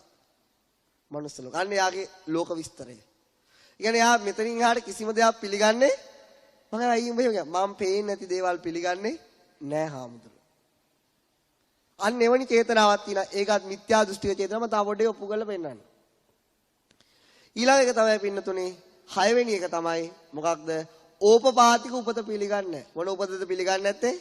ඕපපාතික උපත. ඕපපාතික කියලා කියන්නේ දැන් යා කියන අණ්ඩජ මේ ජලයෙන් උපදින සත්තු ඉන්නවා කියලා මම පිළිගන්නවා. බිත්තරයෙන් සත්තු උපදිනවා කියලා මම පිළිගන්නවා. මව් කුසෙන් සත්තු බිහිගෙන හරි. හැබැයි ඕපපාතිකව නම් ඉබේ පහළ වෙන සත්ත්ව කොටාසය නෑ. ඒක නම් පිළිගන්නේ නැහැ. ඒ උපත පිළිගන්නේ නැහැ. ඉතින් ඔය ආකාරයට කරුණු 10ක් තියෙනවා. ඒ 10ම පිළිගන්නේ නැහැ කියලා පිළිගත්තේ නැත්නම් එයාට කියන්නේ කවුද? මිත්‍යා දෘෂ්ටිය. එයා ඒක පින්නතර උප්පැන්නට බෞද්ධ ප්‍රශ්නයක් නෙවෙයි. ඒක තියෙන්නේ මොකද්ද? දැන් කවුරු හරි කියනවා මම ওই 10ම පිළිගන්නවා. නමුත් එයාගේ හදවත පිළිගන්නේ නැහැ. එයා කටින් කියනවා ওই 10ම මම ඕකේ තමයි. නමුත් එයාගේ හදවතින් ඒක පිළිගන්නේ නැහැ. ඉතින් පින්නතර කටින් කිව්වට වැඩක් නැහැ. මොකද තමන්ගේ හදවත පිළිගන්නේ නැත්නම් ඒ චේතනාව මොන චේතනාවද? මිත්‍යා දෘෂ්ටික. මම ওই යුද්ධ කාලේ හිටියේ තිරිකුණාමලේ ප්‍රදේශයේ. ඒ ප්‍රදේශයේ මේ නාවික හමුදා කඳවුරක මම ධර්ම දේශනාවකට වැඩියා. ඒ වඩින වෙලාවේ මට හිතුණා මේ මිත්‍යා දෘෂ්ටිය ගැන ධර්ම දේශනයක් කරන්න ඕන කියලා. මම අහුවේ එතන ඉන්න අයියලාගෙන් ඕගොල්ලෝ අම්මා තාත්තා කියන අය පිළිගන්නව නම් අත උස්සන්න කියලා. මුළු කඳවුරම අත ඉස්සුවා. 2000කට 1500කට වඩා පිරිසක් හිටියා. ප්‍රධාන නාවික හමුදා කඳවුර ඔක්කොම අත ඉස්සුවා. අම්මා තාත්තා පිළිගන්න ඕකේ. මං කිව්වා හදවතට අවංකව, හිතට අවංකව දිව්‍ය ලෝක කියලා දෙයක් නැහැයි කියලාද මේ ලෝකේද තියෙන්නේ වෙන ලෝක කොහේ හරිද තියෙන්නේ කියනවා පිළිගන්න මේ ලෝකේ තියෙනවයි කියලා අත උස්සනවා බුදු අම්මෝ දෙන්නේ තුන් දෙනා ඔක්කොම අතිස්සෝ මේ ලෝකේ තමයි දිව්‍ය ලෝකේ තියෙන්නේ කියලා මම නැවත වතාවක් ඇහුවා අම්මා තාත්තා පිළිගන්නවද අත උස්සන්න කියලා අයිත් ඔක්කොම අතිස්සුවා අනේ කාලේ වනේ වාසී වනාන්තරේ ඉන්න කාලෙක එළියට ආව මේ වගේ දේවල් දකින්න ලැබෙනවා මම ඇත්තටම උඹලා අම්මා තාත්තා පිළිගන්නවද අයියේ ඔව් හාමුදුරුවෝ අම්මා තාත්තා පිළිගන්නවා. ඇයි එහෙනම් දිව්‍ය ලෝක පිළිගන්නේ නැත්තේ? අපි ඒව දැකලා නැහැ හාමුදුරුවෝ. මොකද්ද කරන්නේ? දැකලා නැහැ. අන්න වචනේ මට ඕන. මොකද? අපි ඒව පිළිගන්නේ නැත්තේ ඇයි? අපි ඒව දැකලා මං අහුවා උඹලා අම්මගේ බඩෙන් උඹ එනවා දැකලා තියනවද අයියේ? දැකලා නැහැ. මම ඇයි පිළිගන්නේ? අම්මා ෆොටෝ එකක් ගහලා තිබුවද? නැහැ. ඇයි පිළිගන්නේ? එහෙනම් ඒක හරියට උගුරට හොරා බෙහෙත් බිව්වා වගේ කතාවක්. එයාගේ හදවත ඒක පිළිගන්නේ නැහැ. නමුත් අයියා පිළිගන්නවා කියන්නේ මොකද ලංකාවේ සම්මතයක් තියෙනවා. අම්මට තාත්තට සැලකුවේ නැත්තම් හොරෙක් මිනිමරුවෙක්වත් ඒ පුද්ගලයාට සලකන්නේ නැහැ. අන්නේ සම්මතයට එයා බයයි. අන්නේ බයට එයා කටින් කියනවට මිසක් එයාගේ හදවත අම්මා තාත්තා පිළිගන්නේ නැහැ. මොකද මේ කරුණු 10න් 9ක් පිළි අරගෙන එකක් පිළිගත්තේ නැත්තම් පින්නඳුනි එයා උගුරට හොරා බෙහෙත් බූපු කෙනෙක්. එයා ඊතුරු 9ම පිළිගන්නේ නැහැ. මොකද මේ 10 එකට එකක් බැඳිලා තියෙන්නේ චේතනාවේ. මේ 10ම එකට එකක් බැඳිලා තියෙන්නේ. දැන් මම අයි තාත්තා පිළිගන්නේ. දැකලා තියෙනවද තාත්තද කියලා? දැන් අම්මා නම් කොහොම හරි දැක ගන්න පුළුවන් නේ. ඔයාලා වීඩියෝ තාත්තයි කියලා දැකලා තියෙනවද? නෑ. එහෙනම් අයි පිළිගන්නේ. අම්මා කියපු නිසාලු. මම අම්මා හරියට කිව්වොත් වැඩේ හරි, වැරදියට කිව්වොත් වෙන මොනව කියන්නද ඉතින්? ඉතින් ඒ නිසා පින්නතුනි අර බලන්න දැන් ඒ දෙක ඇත්තටම මේ දෙකයි ආ පිළි අරගෙන නැහැ. ඉතින් අන්න ඒ ආකාරයට පින්නතුනි මෙන්න මේ බලගතු චේතනා මේ සිතේ සකස් වීම 10ට කියන්නේ මිත්‍යා දෘෂ්ටිය කියලා. මේකේ බරපතලකම කොහොමද කියනවනම් එදා එකල ඉන්දියාවේ බ්‍රාහ්මණ වංශිකයෝ කිව්වා මහා බ්‍රහ්මයාගේ නළලෙන් උපදිච්ච අය තමයි කවුද? බ්‍රාහ්මණයෝ කියලා කියන්නේ. කවුරු කියලා කියන්නේද? බ්‍රාහ්මණයෝ කියලා කියන්නේ. කකුල් දෙක යටිපතුලෙන් උපදිච්ච අය තමයි ශූද්‍රයෝ කියලා කියන්නේ. දැන් බලන්න මේගොල්ලෝගේ මිත්‍යා දෘෂ්ටියේ තරම කියලා කියන්නේ මේගොල්ලෝ පේන දේ පිළිගන්නේ නැහැ. මිත්‍යා දෘෂ්ටිකට තියෙන ඊළඟ දේ තමයි පේන්න තියෙන දේ පිළිගන්නේ. ලෞතුරා බුදුරජාන් වහන්සේ දේශනා කරනවා මහා බ්‍රහ්මයේ ඔළුවෙන්ද මේ බ්‍රාහ්මණය උපදින්නේ? ඔව් කිව්වා. යස්. යටිපතුලෙන්ද ශූද්‍රයෝ? ඔව්. එහෙනම් ওই මහා බ්‍රහ්මයේ මුළු ඇඟම ගර්භාෂයක් විය යුතුයි. මොකක් වෙන්න ඕනද? ගර්භාෂය. ඇයි එහෙම කිව්වේ? බුදුරජාණන් වහන්සේ අහන මේ අයගෙන් උඹලා දකින්න මේ ගැහණු ළමයි වැඩි වියටපත් වෙනවා. දකින්න නේද? ඔව් කිව්වා. ඊට දකින්න නේද මේ තරුණ අය විවාහ කරගන්න? ඔව් කිව්වා. දකින්න නේද බඩක් එනවා? ඔව් කිව්වා. දකින්න නේද උපදිනවා? ඔව් කිව්වා. එහෙනම් කො පේන දේ පිළිගන්නේ නෑ. බ්‍රහ්මාති මාතා පිතරෝයි මහා බ්‍රහ්මයට නේ බ්‍රහ්මයේ කියලා කාටද කියන්න ඕන? අම්මටයි තාත්තටයි කියන්නේ කොහොම? බ්‍රහ්මාති මාතා මොකද අම්මයි තාත්තා එකතු වෙලා තමයි දරුවෝ දී කරන්නේ. බලන්න මේ සම්‍යක් දෘෂ්ටියේ වටිනාකම කියලා කියන්නේ පේන දේත් පිළිගන්න පුළුවන් පේන දේ විදියට. හැබැයි මේගොල්ලෝ මේ චේතනාවට වැටෙන කෙනා පේන දේ පිළිගන්නේත් බලන්න බරපතලකම. බලන්න බරපතලකම. ඉතින් බලන්න මේ චේතනාවේ මෙතෙන්ට සකස් වුණොත් තියෙන බරපතලකම. ඊට ලෞතුරා බුදුරජාණන් වහන්සේ සර්වඥතා ඥාණයෙන් කියනවා මෙන්න මේ මිත්‍යා දෘෂ්ටික චේතනාව අත්හරින්න නැතුව කවුරු හරි මැරුණොත් මිත්‍යා දෘෂ්ටික චේතනාව අත්හරින්න නැතුව කවුරු හරි මැරුණොත් එයාට උප්පත්ති දෙකයි තියෙන්නේ කිව්වා. එයා නැවත උපදින්න යාගේ උපත තැන් දෙකකයි සකස් වෙන්නේ කිව්වා. මොකද්ද? එක්ක නිරය එක්ක තිරිසන් යෝනි. බුදුරජාණන් වහන්සේ දේශනා කරනවා මෙයා මේ චේතනාව මැරෙන සන්න කාලේ හරි නොහැරියොත් මෙයාගේ කර්මය සකස් කරන්නේ කොහාටද? එක්ක නිරයට එක්ක තිරිසන් යෝනියට. ඉතින් බලන්න මේක ගැන තවත් සිදුවීමක් තියෙනවා. ඒකල ඉන්දියාව හිටිය ගෝකුර කුක්කුර කියලා දෙන්නේ. මොන කුර කුක්කුරද? ගෝකුර කුක්කුර. ගෝකුර කියන්නේ ගවෞත සමාදන් වෙලා හොඳ ලෝකයකට යන්න ප්‍රාර්ථනා කරන කෙනා. ගෝකුර කියන්නේ ගවයෙක්ගේ රුත සමාදන් වෙලා. එයා ගවයෙක් විදියට යන්නේ. ගවයෙක් විදියට කන්නේ. තනකොළ කන්නේ. ගවයෙක් විදියට වතුර බොන්නේ. ගවයෙක් විදියට ඇවිදින්නේ. ගවයෙක් විදියට නිදාන්නේ. නැට්ට විතරයි අඩු. අනිත් ඔක්කොම මේ විදියට කරන්නේ. කුක්කුර කියන්නේ බල්ලෙක් වගේ රුත සමාදන් වෙච්ච කෙනා. යාගේ ප්‍රාර්ථනාව තමයි බල්ලෙක් වගේ ඉඳලා හොඳ ලෝකයකට යන්නේ. බල්ලෙක් විදියට යන්නේ, බල්ලෙක් විදියට කන්නේ, බල්ලෙක් විදියට නිදාගන්නේ, බල්ලෙක් විදියට ඇවිදින්නේ. අර චුට්ටි නකුට විතරයි අඩු. ওই ටික තමයි එයා කරන්නේ. ඒ දෙන්නට කිව්වේ ගෝකුර කුක්කුර කියලා. මොන කුරද? ගවයෙක් හා බල්ලෙක් කියලා. ලෞතර සම්මා සම්බුදුරජාණන් වහන්සේ ඉන්දියාව කියන අදටත් මහ පුදුම හිතා ගන්න බැරි රටක්නේ. ඔන්න ඔය ප්‍රදේශයට වැඩියා. ගෝකුර කුක්කුරද උත සමාදන් වෙච්ච ගම්මානයට වැඩියා. ඉතින් මේ ගෝකුරයි කුක්කුරයි බල්ලෙකුයි හරකෙකුයි වගේ දුවලා හතරෙන් මාව කාගාවද? බුදුරජාණන් වහන්සේ ගාව. ගෝකුර කියනවා මං අහලා තිබුණා ගෞතමයන් වහන්සේ ඔබ වහන්සේට අනාගතයේ පේනවය මට ආසයි දැනගන්න මම ගවයෙක් විදියට යන්නේ. ගවයෙක් විදියට කන්නේ. ගවයෙක් විදියට ඉන්නේ. මම ඊළඟට හොඳ ලෝකයකට යනව නේද? කොහෙද මේ ලෝකේ? What will be word? මොකක්ද මේ ලෝකේ? බුදුරජාණන් වහන්සේ ඕක ගැන කතා කරන්න එපා. ඔය ගැන කතා කරන්න එපා. අපි වෙන දෙයක් කතා කරමු ගෝකුර. අනේ එහෙම කියන්න එපා ගෞතමයන් වහන්සේ. ගවයෙක් විදියට යන්නේ, ගවයෙක් විදියට කන්නේ, ගවයෙක් විදියට ඉන්නේ. මට ආසයි දැනගන්න මම යන ලෝකෙ ඉස්සරහට අනාගතේට. ගෝකුර ඔය ගැන කතා කරන්න එපා වෙන දෙයක් කතා කරමුකෝ. තුන්වෙනි වතාවට අහවම බුදුරජාණන් වහන්සේ කියනවා එහෙනම් අහගන්න ගෝකුර. ඔච්චර කලබල කරනව නම් අහගන්න. ගවයෙක් විදියටද යන්නේ? එහෙමයි ගෞතමයන් වහන්සේ. ගවයෙක් විදියටද කන්නේ? එහෙමයි ගෞතමයන් වහන්සේ. ගවයෙක් විදියට නිදන්නේ? එහෙමයි ගෞතමයන් වහන්සේ. එහෙනම් ඉතින් එළදෙනෙක්ගේ බඩේ ගිහිල්ලා උපදී. ඒ ගවයන්ට අයිති හිත තියෙන්නේ කොහෙද? හරක ගාව.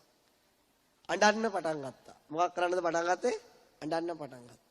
ඊට කුක්කුර කියලා මගේ යාළුවා නම් වැඩේ වරද්දගෙන ගෞතමයන් වහන්සේ. මම නම් ගවයෙක් වගේ නෙවෙයි කවුද? බල්ලෙක් වගේ. බල්ලෙක් විදියට යන්නේ, බල්ලෙක් විදියට කන්නේ. මං වැඩේ හරියට කළා නේද? අහන්න එපා කුක්කුර, අහන්න එපා. දෙවෙනි වතාවෙත් ඇහුවා අහන්න එපා කුක්කුර, අහන්න එපා. තුන්වෙනි වතාවේ අහගන්න ඕනද කුක්කුර? බල්ලෙක් විදියටද යන්නේ? එහෙමයි ගෞතමයන් වහන්සේ. බල්ලෙක් විදියටද කන්නේ? එහෙමයි ගෞතමයන් වහන්සේ. බල්ලෙක් විදියටද නිදන්නේ? එහෙමයි ගෞතමයන් වහන්සේ. එහෙනම් බැල්ලියගේ කුසේ ගිහිල්ලා උපදීවි. අඬන්න පටන් ගත්තා. දැන් ඔහොමනේ. තා පිරිමි ළමයි ඉන්නේ. ගෑල් ළමෙක් විදියට යන්නේ. ගෑල් ළමෙක් විදියට කන්නේ. ගෑල් ළමෙක් විදියට කරාබු දාන්නේ. කොහෙද උපදින්න ඕන? ඒක වෙනම කතාවක්. හරිද? ඒක බලන්න පිළිවෙල උතන දැන් මිත්‍යා දෘෂ්ටික තියෙන අදහස සකස් වුණාට පස්සේ කොහෙද ගිහිල්ලා උපදින්නේ? කොහෙද උපදින්නේ? අන්නේ ආකාර හිතේ චේතනාව තමයි බැහැගන්නේ. ඉතින් ඒ දෙන්න අඬලා කොහොම හරි පිළිවෙල අඬලා ඉවරන බුදුරජාණන් වහන්සේ පැහැදිලි කරලා කිව්වා ඔය ඕක වැරදි මේ ඔය මිත්‍යා දෘෂ්ටියක ඉන්නේ කියලා පැහැදිලි කරලා පිළිගත්තා. පිළි අරගෙන මොකද වුනේ? බුදුරජාණන් වහන්සේගේ ශාසනයම පැවිදිලා රහතන් වහන්සේලා දෙනමක් බවට පත් වුණා. බලන්න රහත් වෙන්න පින තියෙන අය කරන දේවල් නේ. කරන දේවල්. ඒ ආකාරයෙන් ඊළඟට පින ලෞතුරා බුදුරජාණන් තවත් හෙලිදරව්වක් කරනවා.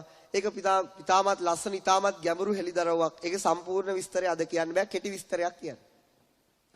බුදුරජාණන් වහන්සේ දේශනා කරනවා පින්නතුනි මෙන්න මේ වගේ කාරණයක්. මෙන්න මේ පෘථුවියේ විනාශය සිදු වෙන්නේ කොහොමද කියලා. මේ අපි ඉන්න මහා පෘථුවිය තියෙනනේ මොන පෘථුවියද? මේ මහා පෘථුවිය ඔන්න තමයි අපි ඉන්නේ. අන්නේ පෘථුවිය උඩ ඉන්න අපිට අපේ විනාශයත් මේ පෘථුවියේ විනාශයත් සිදු වෙන විදිය. මේ පෘථුවියේ පින්නතුනි අසුරු කරගෙන තවත් ලෝක හතරක් පවතිනවා. ඒකට කියන්නේ මොකද්ද? සතර අපාය කියලා. මොන අපායද? සතර අපාය. මේ පෘථුවියේ මැද පින්නතුනි පල්ලෙහාට ගින්දර ජාලාවක් තියෙනවා. ඒව යකඩ තට්ටු වලින් නිර්මාණය වෙලා තියෙනවා. තාම හොයාගෙන නැහැ. නමුත් තියෙනවා එර්දිමතුන්ට විශේෂ වෙන ප්‍රදේශයක්. ඒකට කියන්නේ නිරය. සංජීවයෙන් පටන්ගෙන අවීචියෙන් ඉවර වෙන යොදුන් ගාන තට්ටු උස ඔක්කොම කියලා තියෙනවා. ඊළඟට මොකද්ද? මේ ඇසුරු තියෙනවා අපිට නොපෙනෙන ලෝකයක් പ്രേත ලෝකය කියලා. අපිට පේන තිරිසන් ලෝකය තියෙනවා. තවත් පින්නතුනි වර්ල්ඩ් එකක් තියෙනවා. ඉන්දිකටු සිදුරක් වගේ කට කිලෝමීටර් 1000 2000ක් විශාල බඩවල්. වේදනාව කුස ගින්නේකට කියන අසුරනිකාය. ඒ වගේ ලෝක හතරක් තියෙනවා. දිව්‍ය ලෝක 6ක් තියෙනවා. දිව්‍ය ලෝක කීයක් තියෙනවද? 6ක් තියෙනවා. බ්‍රහ්ම ලෝක 16ක් ඉහළට යනවා. පින්නතුනි මෙන්න මේ තියෙන සූර්ය මඩලෙන් තමයි ඉරෙන් තමයි මේ පෘථුවියට ආලෝකය උපදවලා දෙන්නේ. මෙන්න මේ වගේ ඉර 7ක් පින්නතුනි මේ අවකාශයේ ඇති වෙනවා. සූර්යයා කීයක් ඇති වෙනවද? 7ක්.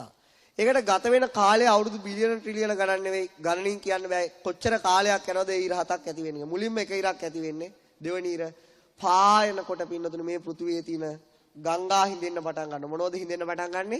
ගංගා හිඳෙන්න පටන් ගන්නවා. ඊළඟට පින්නොදේ තුන්වෙනි ඉරත් පායනවා. මේවට මේ එක ඉරක් පායලා ඊළඟ ඉර පායන්න පින්නොදේ අවුරුදු කෝටි ගණන් නෙවෙයි හිතා ගන්න බැරි සංඛ්‍යාවක් ගත වෙනවා. තුන්වෙනි ඉර පායනකොට පින්නොදේ පෘථුවියේ ජීව කියන මනුස්ස ජීවය අඩුයි, සත්තු කියන එක අඩුයි. නමුත් පින්නොදේ ඒ වෙලාවට අතු ගංගා පවා හිඳිලා සාගරේ හිඳෙන්න පටන් ගන්නවා. මොකක් හිඳෙන්න පටන් ගන්නෙ? මේ මහා ජල සාගරයත් වාෂ්ප වෙන්න පටන් ගන්නවා. ඊළඟ පිළිවෙලින් ඉර 6 වෙනි ඉර පායනකොට පින්නතුනි මේ මහා සාගරයේ ඇඟිලි පුරුකත් එවන්න ජලය නැහැ. මේ සාගරයේ ඇඟිලි පුරුකත් එවන්න ජලය නැහැ. තනින් තන මේ පෘථුවිය ගිනි ගන්නවා. මොකද්ද වෙන්නේ? තනින් තන මේ පෘථුවිය ගිනි ගන්නවා. අවසානයේ පින්නතුනි 7 වෙනි ඉර පායන කාලය සිද්ධ වෙනකොට මේකට කියන සත්ත්ව සූර්යයක් ගමන සූත්‍රය 7 වෙනි ඉර පායනකොට මේ පෘථුවිය පින්නතුනි වාෂ්ප වෙලා යනවා. මොකද්ද වෙලා යන්නේ? වාෂ්ප වඩ එකක්. ඒ කියන්නේ කපුරු පත්තු කරපු තැනක් වගේ. කබරු පත්තු කරාම ඩස්ට් එකක්වත් ඉතුරු වෙන්නේ නැහැ. මෙච්චර විශාල පෘථිවියට ওই දේ සිද්ධ වෙනවා. ඒ ලෞතර බුදුරජාණන් වහන්සේ දේශනා කරනවා මෙන්න මේ ඉරහත පායේ මේ මහා කල්පය අවසන් වෙනකොට මෙන්න මේ නිරයන් වල ඉන්නවා පින්නතුනි පව් කරපු සත්තු. මොන සත්තුද? පව්කාර සත්තු. සමහර අම්මා මරපු, තාත්තා මරපු, රහතන් වහන්සේ ඝාතනය කරපු, ගුණධර්ම ඇත්තන්ට හානි කරපු අය නිරේ ඉන්නවා.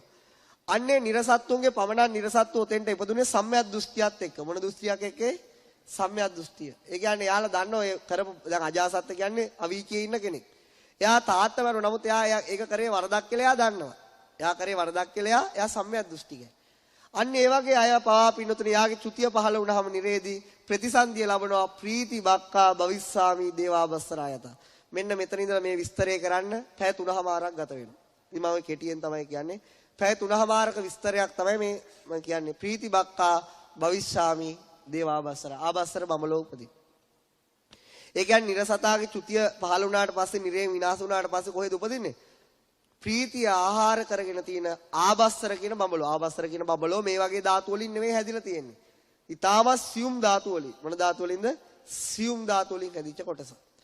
ඊළඟ දේ පින්නතුනි මොකද්ද වෙන්නේ? මෙන්න මේ නිරේ ඉන්න ওই වගේ ඔක්කොම සම්‍යක් දෘෂ්ටික චේතනාව තියෙන නිරසතු ඔක්කොම අර ආබස්සර ලෝකයට යනවා. මිනිස්සු අතරත් ඉන්න මැරිච්ච මිනිස්සු ආබස්සර ලෝකයට යනවා. දිව්‍ය ලෝක හයත් ওই හිරු පෑයීමෙන් විනාශ වෙනවා. ඒ දෙවිවරු සම්‍යක් දෘෂ්ටික දෙවිවරුත් ආබස්සර බඹලොවට යනවා. මිත්‍යා දෘෂ්ටික සෑම දිව්‍ය බඹ പ്രേත හැම මනුස්ස හැම කෙනෙක්ගේම චුතිය මෙතනින් පහළ වුණාට පස්සේ ප්‍රතිසන්දිය ආබස්සර බඹලොවට යන්නේ කොහාටද යන්නේ? තවත් පෘථුවියක නිරේට මාරු වෙනවා කියනවා. තවත් මේ විශ්වපතේ තියෙන තවත් පෘථුවියක නිරේට ප්‍රතිසන්දිය මාරු වෙනවා. ඒයි මිත්‍යා දෘෂ්ටිගේ බරපතලකම. ලෞතුරා බුදුරජාණන් වහන්සේ කියන ඒ තරම්ම බරපතල දෙයක් තමයි මොකද්ද? මිත්‍යා දෘෂ්ටිය කියලා. අර අම්මා තාත්තා මරපුව සම්‍යක් දෘෂ්ටිකයාටත් කල්පවසානේ යම් සැනසෙල්ලක් තියෙනවා. නමුත් පින්නද මිත්‍යා දෘෂ්ටියට ඒ chance එකක් නැහැ. ඒ chance එකක් නැහැ. හිතා ගන්න බෑනේ. ඉතින් ඒක මේ මිත්‍යා දෘෂ්ටිය ඔය දැන් මේ මම මේ කෙටියෙන් කියපු දේ පෙන්නන්නේ අඩුතරේ පැය 3:00මාරක් යන කොහොමද මේ ලෝකෙ හැදෙන්නේ? සංවත්තා යුවත්තායි කල්ප. එතනින් ගියාට පස්සේ කොහොමද ලෝකෙ මේ අවස්ථාවටපත් වෙන්නේ? කොහොමද මේ කාල පරාසයත් එක්ක මේක විනාශ වෙන්නේ? මොකද්ද මේ ආබස්සර බඹලොව? කොහොමද එතෙන්ට ප්‍රතිසන්දිය ලැබෙන්නේ? ඔය විශාල විස්තරයක්. ඉතින් කෙටියෙන් කිව්ව ඉතින් අද කියන්න බෑනේ. මේක විදිහට තේරුම් ගන්න දරා ගන්න.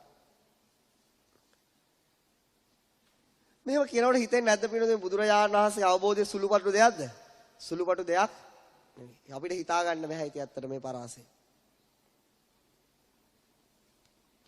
ඉතින් දැන් ඔන්න බලන්න මිත්‍යා දෘෂ්ටිය. ඊළඟට පින්නොත් තව මගේ යාළුවෙක් මේ ළඟදී අහව ප්‍රශ්නයක් තමයි. එයා කියනවා එයාගේ බොස් රටේ ඉන්නේ. එයා වෙනත් ආගමක්. එයා හොඳට දන් දෙනවලු. එයා මොකටද කරන්නේ? හොඳට දන් දෙන අපිටත් වඩා දන් දෙනවා හාමුදුරුවනේ කියලා කියනවා. එහෙම අන්‍යාගමික එහෙම දන් දෙන අය ඉන්නවනේ. ඒක අයියා නිරේට යන්නේ කියලා මගෙන් අහනවා. අයියා නිරේට යන්නේ. එයාත් අපිට වඩා හොඳයිනේ හාමුදුරුවනේ. ඔන්න ඒ හොඳ මම පෙන්නුවා. ඔන්න මේ පින අපේ ගම අව විලේජ් එකට නැවත යන්නේ. මෙන්න පුංචි ඇල. මෙන්න අපේ පුංචි කිම් පැලස් එක.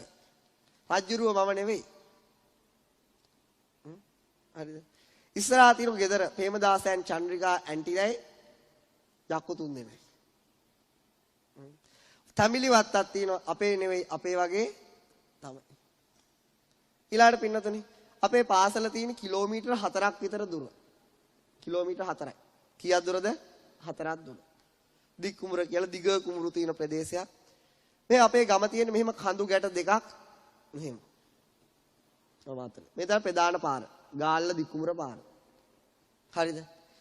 දැන් මේ අපිට පාසල් යන්න පාරවල් 4ක් තිබුණා. කීයක් තිබුණාද? 4යි.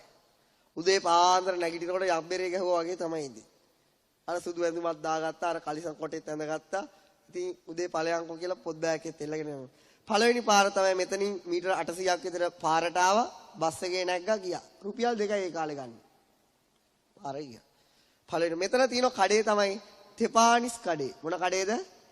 තෙපානිස් කඩේ. හිත හොඳ මුදලාලි කෙනෙක් හිටියාගේ නම අනුර. පින්නතර මෙන්න මේ කඩේට පොල්ලක් එහෙම තියුවොත් චමින්දලගේ ගාවින් බැස්සා ගියා.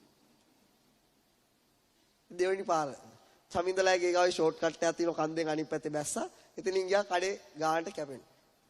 ඒක හරි. ඒක ඉවරයි. දෙවෙනි පාර. තුන්වෙනි පාර තමයි මගේ හිතවත් හාමුදුරනම මෙන්න මේ හරිය හිටියා. يعني මේ ගේ මෙහෙම ඉස්සරහින් මේ පැත්තේ කන්දෙන් ගියා. මේ පන්සලට ගිහින් දානේ පොඩ්ඩක් තීමක් තියුණොත් උදේට සප්පායන් වෙලා පාසලට. ලොකු හාමුදුරුවෝ දැක්කොත් දාන්න එපා.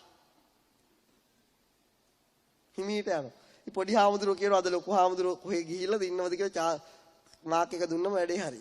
තුන්වෙනි පාර. හතරවෙනි පාර ඉස්සර ෆෝන් තියුණා නම් වැඩේ හරියටම කරන්න තියුණා. ෆෝන් නැහැනේ. හතරවෙනි පාර තමයි පිළිදේ අඹවත්ත හරහා පාසල් යෑම. කුමක් කරා පාසල් යෑමද? අඹ කාලේට ඒ පැත්ත තමයි. හතරවෙනි පාර. ඔන්න පාරවල් හතර. මෙන්න මේ අඹ ගස් රට අඹ ගස්. මොන ගස්ද? රට අඹ. පිළිතුර මේ රට අඹ ස්වීට් හાર્ට් ඒ තරම්ම රහයි. අඹ ගස් 20 ගාණක් 30ක් තියෙනවා. දැන් 15ක් විතර කවලා තා 15ක් තාමත් අපේ ගමේ ඉතුරු වෙලා තියෙනවා. අඹ කාලේට මං ඉස්කෝලේ යනකොට ඉස්කෝලේ පොත් බෑග් එකේ පොත් නැහැ. ඔක්කොම ලාච්චුවක් අස්සේ හංගලා එන්නේ. මොකද කරන්නේ? මේ පාරෙන් නංගිට කියන ඔයා මෙහෙන් යන්න මම මෙහෙන් ගිහිල්ලා මේ අඹ ගහ සම්පූර්ණ හොලවන ඕනේ කියලා. දඩබඩ ගාලා වැටෙනවා. අපේ නෙවෙයි අපේ වගේ තමයි. ඊට පස්සේ පින්නද යන අඹ ටික ඔක්කොම හිඳලා බෑග් එකකට දාගෙන යන ගම කකා යනවා. ඉස්කෝලේට යනකොට 9 විතර වෙලා. අර ගේට්ටුවේ ඉන්නනේ සිකියුරිටි ලා කියනවා. මොකෝ මම ඔය දන්නවද අපේ තාත්තා නැහැ කියලා. යන්න දෙනවා හලෝ. අඹ ගෙඩියක් නොදී ගානට කරුණාව පහල කරගෙන ඇතුළට යනවා. මිස් අහන මොකෝලා මේ පරක් වෙලා. මිස් ඉතින් අපේ ගෙදර කවුරුත් නැහැනේ උයලා පිහලා තමයි එන්න ඕනේ. වාඩි වෙන්න දෙනවා. අන්තිමටම ගිහිල්ලා ඩෙස් එකේ වාඩි වෙලා උගන්නනකනුත් අඹ කනවා. තවත් යාළුවෙන්ට භාගයක් එහෙම දෙනවා. ඒ තරම්ම රසයි අපේ ගමේ හැදෙන අඹ. දවල් වෙලාවට මගේ ඇඟම අඹ සුවඳයි. අඹ ගස්වල සුවඳයි, අඹ ඇටවල සුවඳයි, ඔක්කොම ඇඟ සුවඳ, අඹ සුවඳයි. ඒ තරම්ම මේ අඹ රසවත්. ඊළඟට පින්නතුනි අපි ලෙඩ වෙන කාලේ. ඒ කියන්නේ දද කුෂ්ඨ එනෝනේ ඇඟේ. අපේ පැත්තේ මිරිස්සාවට හදුනත් අපේ ආච්චි එක්කගෙන යන සිංහල බෙහෙත් ගන්න. ඒ ડોක්ටර් ඇවිල්ලා මාරම ડોක්ටර් කෙනෙක් තමයි. අපි ඩොක් කියලා කියන්නේ ඩොක් 100. ලියන්නෙම කසාය. මොනවද කසායට ගන්නෙ? කොහොඹ කොළ, කොහොඹ පොතු. ඊළඟට මොනවද? පප්පාඩගම්, අරලු, බුලු, නෙල්ලි. සිංහල බෙහෙත් සාප්පුවට ගිහිල්ලා මේ දෙක නම් අපේ ගමේ තියෙනවා. අපේ ගෙවල් ගාව ඉස්සරහා කොහොඹ ගහක් තියෙනවා. හරි ලස්සනට හැදිලා. ලස්සනට හුලකට හෙල වෙනවා. අඹ ගහ තරම්ම කොහොඹ ගහත් ලස්සනයි. පින්තූරයක් ගත්තොත් කොහොඹ ගහ ලස්සනයි කියලාත් හිතේවි. අපේ ආච්චි කියලා මේක පොතු සුද්ධ කරනකොට මට කොහොඹ කසාය රහ තේරෙනවා. මොන රහයිද? පිටර රහ. ඒ කොහොඹ පොතුයි අර කොළ ටික උයි කඩලා එළියේ ගේ ඉස්සරහා මොකක් හරි තියලා ලිපක් බැඳලා කොහොඹ කොළ අරක වතුරට දාලා ඊට පස්සේ අර අරලු අරව මේව දාලා රසකින්ද දාලා හදනවා හදිල්ලක්. කාට වළඳන්න පුළුවන්ද? කාට වළඳන්න පුළුවන්ද? ඇස් දෙක වහගෙන සීනි ටිකක් ඉස්සෙල්ලා කාලා තව සීනි ටිකක් ළඟ තියාගෙන උගුරෙන් පල්ලෙහාට දාලා සාතීනි ටිකක් දාගන්න. ඒ තරම්ම පැණි රහයි. එතකොට පින්නනේ බලන්න එකම ගමේ එකම පොළවේ හැදිච්ච ගස් දෙකක්. රටාඹහා කොහොඹ. එකම ගමේ එකම පොළවේ එකම පරිසර තත්ත්වවලදී එකම සුළඟක් යටතේ එකම හිරු එළියෙන් ලැබිච්ච ගස් දෙකක් තමයි මොකද? කොහොඹ ගහයි රටාඹ ගහයි. නමුත් රටාඹ ගහේ බීජය පැණි රහයි. කොහොඹ ගහේ මුලුත් තිත්තයි, කොළත් තිත්තයි, දලුත් තිත්තයි. ඒකේ පුංචි කහ පාට ගෙඩියක ඒකත් තිත්තයි. එහෙනම් අපි මේ රටගාඹ ගහට මේ රස ගෙනාවේ කොහෙන්ද? රටාඹ ගහට මේ රස ගෙනාවේ කොහෙන්ද? අඹ ඇටේ. කොහෙන්ද මේ රස ගෙනාවේ? අඹ ඇටේ තිබුණ පින්නතුනි ශක්තියක් මේ රටාඹ හැදෙන අඹ ඵලයට. එහෙනම් අපි මේ කොහොඹ ගහට මේ තිත්ත රස ගෙනාවේ කොහෙන්ද? ඒකේ බීජයේම තිබුණ ශක්තියක් මේ ගහ ඇතුළම ශක්තිය ව්‍යාප්ත වෙනවා කියලා.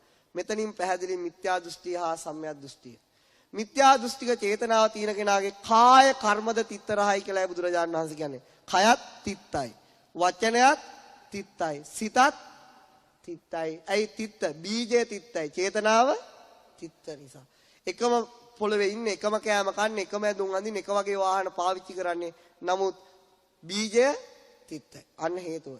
අන්න රීසන් එක. ඊළඟට පින්නතුනි සම්‍යක් දෘෂ්ටික කට්ටියත් මේ වැඩ කරනවා. සම්‍යක් දෘෂ්ටික අය සත්තු මරනවා, හොරකම් කරනවා, වැඩි කාම සේවනය කරනවා, බොරු කියලා ඔක්කොම කරනවා. හැබැයි මුල තිත්ත නැහැ. ඔන්න මගේ යාළුවෙක්ගෙන් මේක කියන්නම්කෝ. එයා පින්නතුනි හැමදාම ඩ්‍රින්ක් එක දානවා. අපිත් ඉස්සර පොඩ්ඩක් හැම තමයි. නමුත් දැන් නැහැ.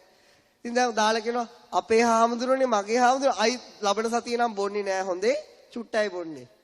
හරි. වරදක් තමයි හාමුදුරනේ කරන්නේ. ඉතින් අද විතරයි හොඳේ. දැන් ලබන සතිය නැවත දකින්න ලැබෙනවා.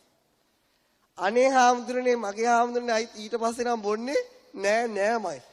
ඇයි ඒ? වරදක් තමයි ඉතින්. ඉතින් පොඩ්ඩක් ගන්න නැතුව බෑ. ඉතින් එයා කරන වරද එයාට තේරිලාද නැද්ද? එයා කරන වරද එයාට තේරිලා. නමුත් පුරුද්දට අත්තරින්න බෑ. ජම්මේට වඩා පුරුද්ද. ලෝකේ නමුත් වරදක් වශයෙන්වත් දන්නේ නැද්ද? ඒක හරි දන්නවා. නමුත් පිළිතුරු මිත්‍යා දෘෂ්ටික කෙනෙක් ඕක කිව්වොත් අපේ ගමේ ඉන්න තවත් අංකල් කෙනෙක් නම කියන්න හොඳ නැහැ. මෙයා හැමදාම පදමට දාලා ඉන්නේ. දැන් මේ දවස්වල මම ගමේ නෑනේ හැමදාම දාලා ඉන්නේ. ඉතින් අපි අහනවා ඇයි මොකෝ අංකල්? අංකල් හෙට බොනවද? හෙටත් බොනවා හාමුදුරනේ අනිද්දා බොනවා ඉංගලිද්දාත් බොනවා. මගේ දිව්‍ය ඖෂධය තමයි මොනවද? කසිප්පු නැත්තම් කසිය නැත්තම් ගල් බෝතලේ. ඇයි ඒ අංකල් පින්නතුනි පිළිගන්නේ නැහැ. එයා කරන්නේ වරදක් කියලා. හාමුදුරනේ අපේ හාමුදුරන්ට පොඩ්ඩක් ගෙනල්ලා දෙන්නද? මොනවා කියන්නද ඉතින්? ඉතින් මම ඒ තමන් කරන වරද තමන්ට තේරෙන්නේ නැහැ. තවත් මොකද ඉස්සර අපිත් ඒ අංකල් එක පොඩ්ඩක් බීලා තියෙනවා. ඉතින් මොකද අපේ හාමුදුරුවෝ චුට්ටක් මම කාටවත් කියන්නේ නැහැ හොඳේ. මම සමහර කෙනෙක්ට තමන් කරන වරද පේනවා. එයි පේන්නේ. එයා පව වශයෙන් පිළිගන්නවා. පින වශයෙන් පිළිගන්නවා. හැබැයි මිත්‍යා දෘෂ්ටිකයාට තමන් කරන වරදවත් වැටහෙන්නේ නැහැ. දැන් අපි ඉස්සර ওই ඩාවින්ගේ පරිණාමවාදය වගේ කිව්වට පස්සේ මම යාළුවෙක් තීරණය කරා මෙහෙම. එයා කියන්නේ පූර්වජ ජීවියෙක්ගෙන් ආව මෙහෙම කියලා. කියන්නේ මේ ජීවිතෙන් පස්සේ කිසිවක් නැහැ කියලා තමයි එයා කියන්නේ. මෙතනින් පස්සේ මුකුත් නැහැ ඉන්නකම් ආතල් එකේ ඉන්න අදහසක් තමයි දෙන්නේ. එහෙම කියන්නේ එහෙම දෙනවා. මං කිව්වා අපි හොඳට කන්න ඕන, හොඳට බොන්න ඕන, හොඳට ඉන්න ඕන. ඔයා කැමතිද ඕකේ කිව්වා. මං කිව්වා ගේමක් දුන්නත් කමක් නැහැ මොනවා කරා හොඳට ඉන්න ඕනේ. ඇයි මේ ජීවිතේ විතරයි තියෙන්නේ. ලැබුවා නම් ජීවිතේ පන්න එකෙන් ගෙවන්න ඕන කියන අදහසට එනවා ওই වගේ දේවල් කියනකොට. ඇයි එන්නේ? මේකෙන් පස්සේ මුකුත් නැත්තම් ඉතින් මේ නිකම් මේ සාර ධර්ම රැකගෙන ඉඳලා වැඩක් නැහැනේ. එහෙම ඉඳලා වැඩක් නැහැ. ඊට පස්සේ තමයි මට තේරුනේ හිතපු චේතනාවේ සමාධියකදී වගේ හොඳටම තේරෙනවා මේ සිත සකස් වෙන විදිය. අන්න එතෙන්දී තමයි මේක තේරෙන්නේ ඇත්තටම අපි මීට කලින් ඉපදිලා ඉන්දියා කියලා. ඇත්තටම මේ සිත යන රටාවට නැවත උපදිනවා කියලා. පින්නදින අන්න අර වගේ අදහස් වලට ඇති වෙනවා. ඒ වගේ අදහස් වලට කියන්නේ මිත්‍යා දෘෂ්ටිය කියලා. මොන දෘෂ්ටියද? මිත්‍යා දෘෂ්ටිය. මොකද කරන වරදවත් Tamanට වෙන්නේ. උදාහරණයක් කියනවා නම් මේ චේතනාව ඉන්න අය අම්මට වඳින්නේ නැහනේ. දැන් වෙනත් ආගම් තියෙනවා ආගමකට පහර ගැනීමක් නෙවෙයි. එයා අම්මා පිළිගන්නේ නැහැ. නොපෙනෙන දෙවියන් වහන්සේ ඒගොල්ලෝ පිළිගන්නවා. මොකද අම්මගෙන් ඉපදිලා අම්මා නෙවෙයි දෙවියන් වහන්සේ තමයි මේ උපද්දලා තියෙන්නේ. ඒක පේන ඇත්තවත් මිත්‍යා දෘෂ්ටිය විසින් පිළිගන්න දෙන්නේ නැහැ. බලන්න අපි බුදුරජාණන් වහන්සේ අපිට පේන ඇත්ත පිළිගන්න එපා කියලා තියෙනවද? නැහැනේ. අපිට කියලා තියෙනවා අම්මට තාත්තට ගරු කරන්න. මොකද අම්මා තාත්තා තමයි අපි මේ ලෝකෙට ඉපැද්දුවේ. කර්මයකින් ආවේ. නමුත් අම්මා තාත්තා තමයි මේ ලෝකෙට ඔබට එළිය දුන්නේ.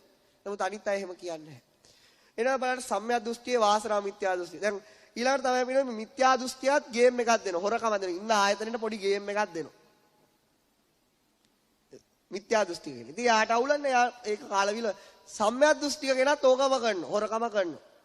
හැබැයි යාට හිතන අනේ මගේ ධනෙ නැති වෙයිද දන්නේ නැහැ. ඉතින් අනාගතයේදී මට මොකක් වෙයිද දන්නේ නැහැ. ඉතින් එයා අපිට දානේ ගේනකොට යෝගට් වැඩි අයිස්ක්‍රීම් වැඩි මිදි වැඩි. මම එතකොට අනිවාර්යයෙන්ම දන්න වැඩේ ඕකේ තමයි කියන්නේ. ඒ කියන්නේ මොකද? එයා හිතන මේ ගත්ත ටිකෙන් ටිකක් හරි දන් දීලා කරපු අකුසලේවත් පොඩ්ඩක් අඩු කරගන්න ඕන. ඊළඟට එයා පිළිගන්නොත් දානේ විපාක පිළිගන්නවා. මොකද්ද පිළිගන්නේ? දානේ විපාක. මෑත කාලේ හොරු කණ්ඩායමක් ඇල්ලුවා. හොඳ ගේම් එකක් දීලා. කොහොම හරි CID එකෙන් ඇල්ලුවා කතරගමදී හිඟන අයට දන් දෙනවා. අර සල්ලි වලින්. එයා දැනගෙන තියෙන ඔයා කරන්නේ වරදක් කියලා. නමුත් දැන් මොකක් වේද දන්නේ නැහනේ. අනාගතයේ පින් කරන්න ඕනේ කියලා බුදුමැදුරු හදනවා, අරව හදනවා, මේවා හදනවා. නරක නෑ. ඉතින් හොඳයි. මොකද එයාගේ චේතනාව තියෙන වැඩේ වැරදුනා තමයි. නමුත් දැන් ඔක ලෝකෙකට කියලා ඇඟේ ගා ගන්න ඕනේ නැහනේ. මම ඉතින් හිත යටින් හිමීට පින් ටිකක් කරගන්නවා අරක බැලන්ස් වෙලා යන්න. පිටු දාන්න අර වගේ හරි අදහසකට එයා හොඳ අදහසකට එන්නේ ඇයි? එයා පාපය කියන එක පිළිගන්න නිසා. මොකක් පිළිගන්න නිසාද? තමන්ගේ වරද පිළිගන්න නිසා. බලන්න සම්‍යක් දෘෂ්ටියාට තියෙන ලක් එක, සම්‍යක් දෘෂ්ටිකයාට තියෙන වාසනාව. ඊළඟට ලෞතර බුදුරජාණන් වහන්සේ මේ සම්‍යක් දෘෂ්ටිය හඳුන්වන්නේ කුමක් කියලාද? උදේට අරුණ නැගෙනවා වගේ කියලා. මොකක් නැගෙනවා වගේද? උදේට අරුණ නැගෙන. උදේට අරුණ එනකොට අපිට දෙන බලාපොරොත්තුව මොකද්ද? උදේට අරුණ ඇති වෙනකොට තියෙන බලාපොරොත්තුව මොකක්ද? මොකද්ද පිළිඳින බලාපොරොත්තුව? අනිවාර්යයෙන්ම ඉර පායනවා. උදේට අරුණාලෝකයේ දකින්නකොට අපි දන්නවා අනිවාර්යයෙන්ම අද ඉර පායනවා. ඒ වගේ තමයි සම්‍යක් දෘෂ්ටිකයට බලාපොරොත්තුවක් තියෙනවා. එයාට ඌමනාවක් තියෙනවා එයාගේ වරද හදාගන්න. ඒක හදාගන්න ඕන කියලා එයාගේ ඩිටර්මිනේෂන් චේතනාවක් තියෙනවා. නමුත් එයාට තාම පුරුද්දට යනවා. නමුත් එයාගේ ජීවිතේට වැඩි ඈතක් නැහැ ආලෝකේ පායන්න. මොකද එයාට වරද වශයෙන් පේන. බුදුරජාණන් වහන්සේ කියනවා වරද වශයෙන් පිළිගන්න කෙනත් ප්‍රඥාවන්තයෙක්. ඒ වගේම වැරදි නොකර ඉන්න කෙනත් ප්‍රඥාවන්තයෙක්. වරදක් කළ පිළි නොගන්න කෙනත් මෝඩයෙක්. ඊළඟේ තමයි වැරදි කරන්නේ නැහැ කියලා හිතාගෙන ඉන්න එකත් මෝඩකම. ඒ නිසා අපි වර්ධය වශයෙන් දැකීම ප්‍රඥාවන්තකමක්. ඒ නිසා යාට අනිවාර්යයෙන්ම යාගේ සම්‍යක් දෘෂ්ටිය නැමැති චේතනාව විසින් යාගේ ලෝකෙට හිරු පායවනවාමයි. හිරු පායනවා. හැබැයි මිත්‍යා දෘෂ්ටික චේතනාව මොන වගේද? ඉර හවසට අපි දන්නවා අනිවාර්යයෙන්ම ඊළඟට එන්නේ මොකද්ද? අන්ධකාරය කියලා. ඒ නිසා අපි මිත්‍යා දෘෂ්ටිකගේ ජීවිතේ අන්ධකාරයට ගිය ජීවිතය. මොන ජීවිතයක්ද? අන්ධකාරයට ගිය. බලන්න චේතනාවේ සකස් වීම. ඒක ආලෝකයට සකස් කරගන්න පුළුවන්. නැත්නම් අන්ධකාරයට සකස් කරගන්නත් පුළුවන්.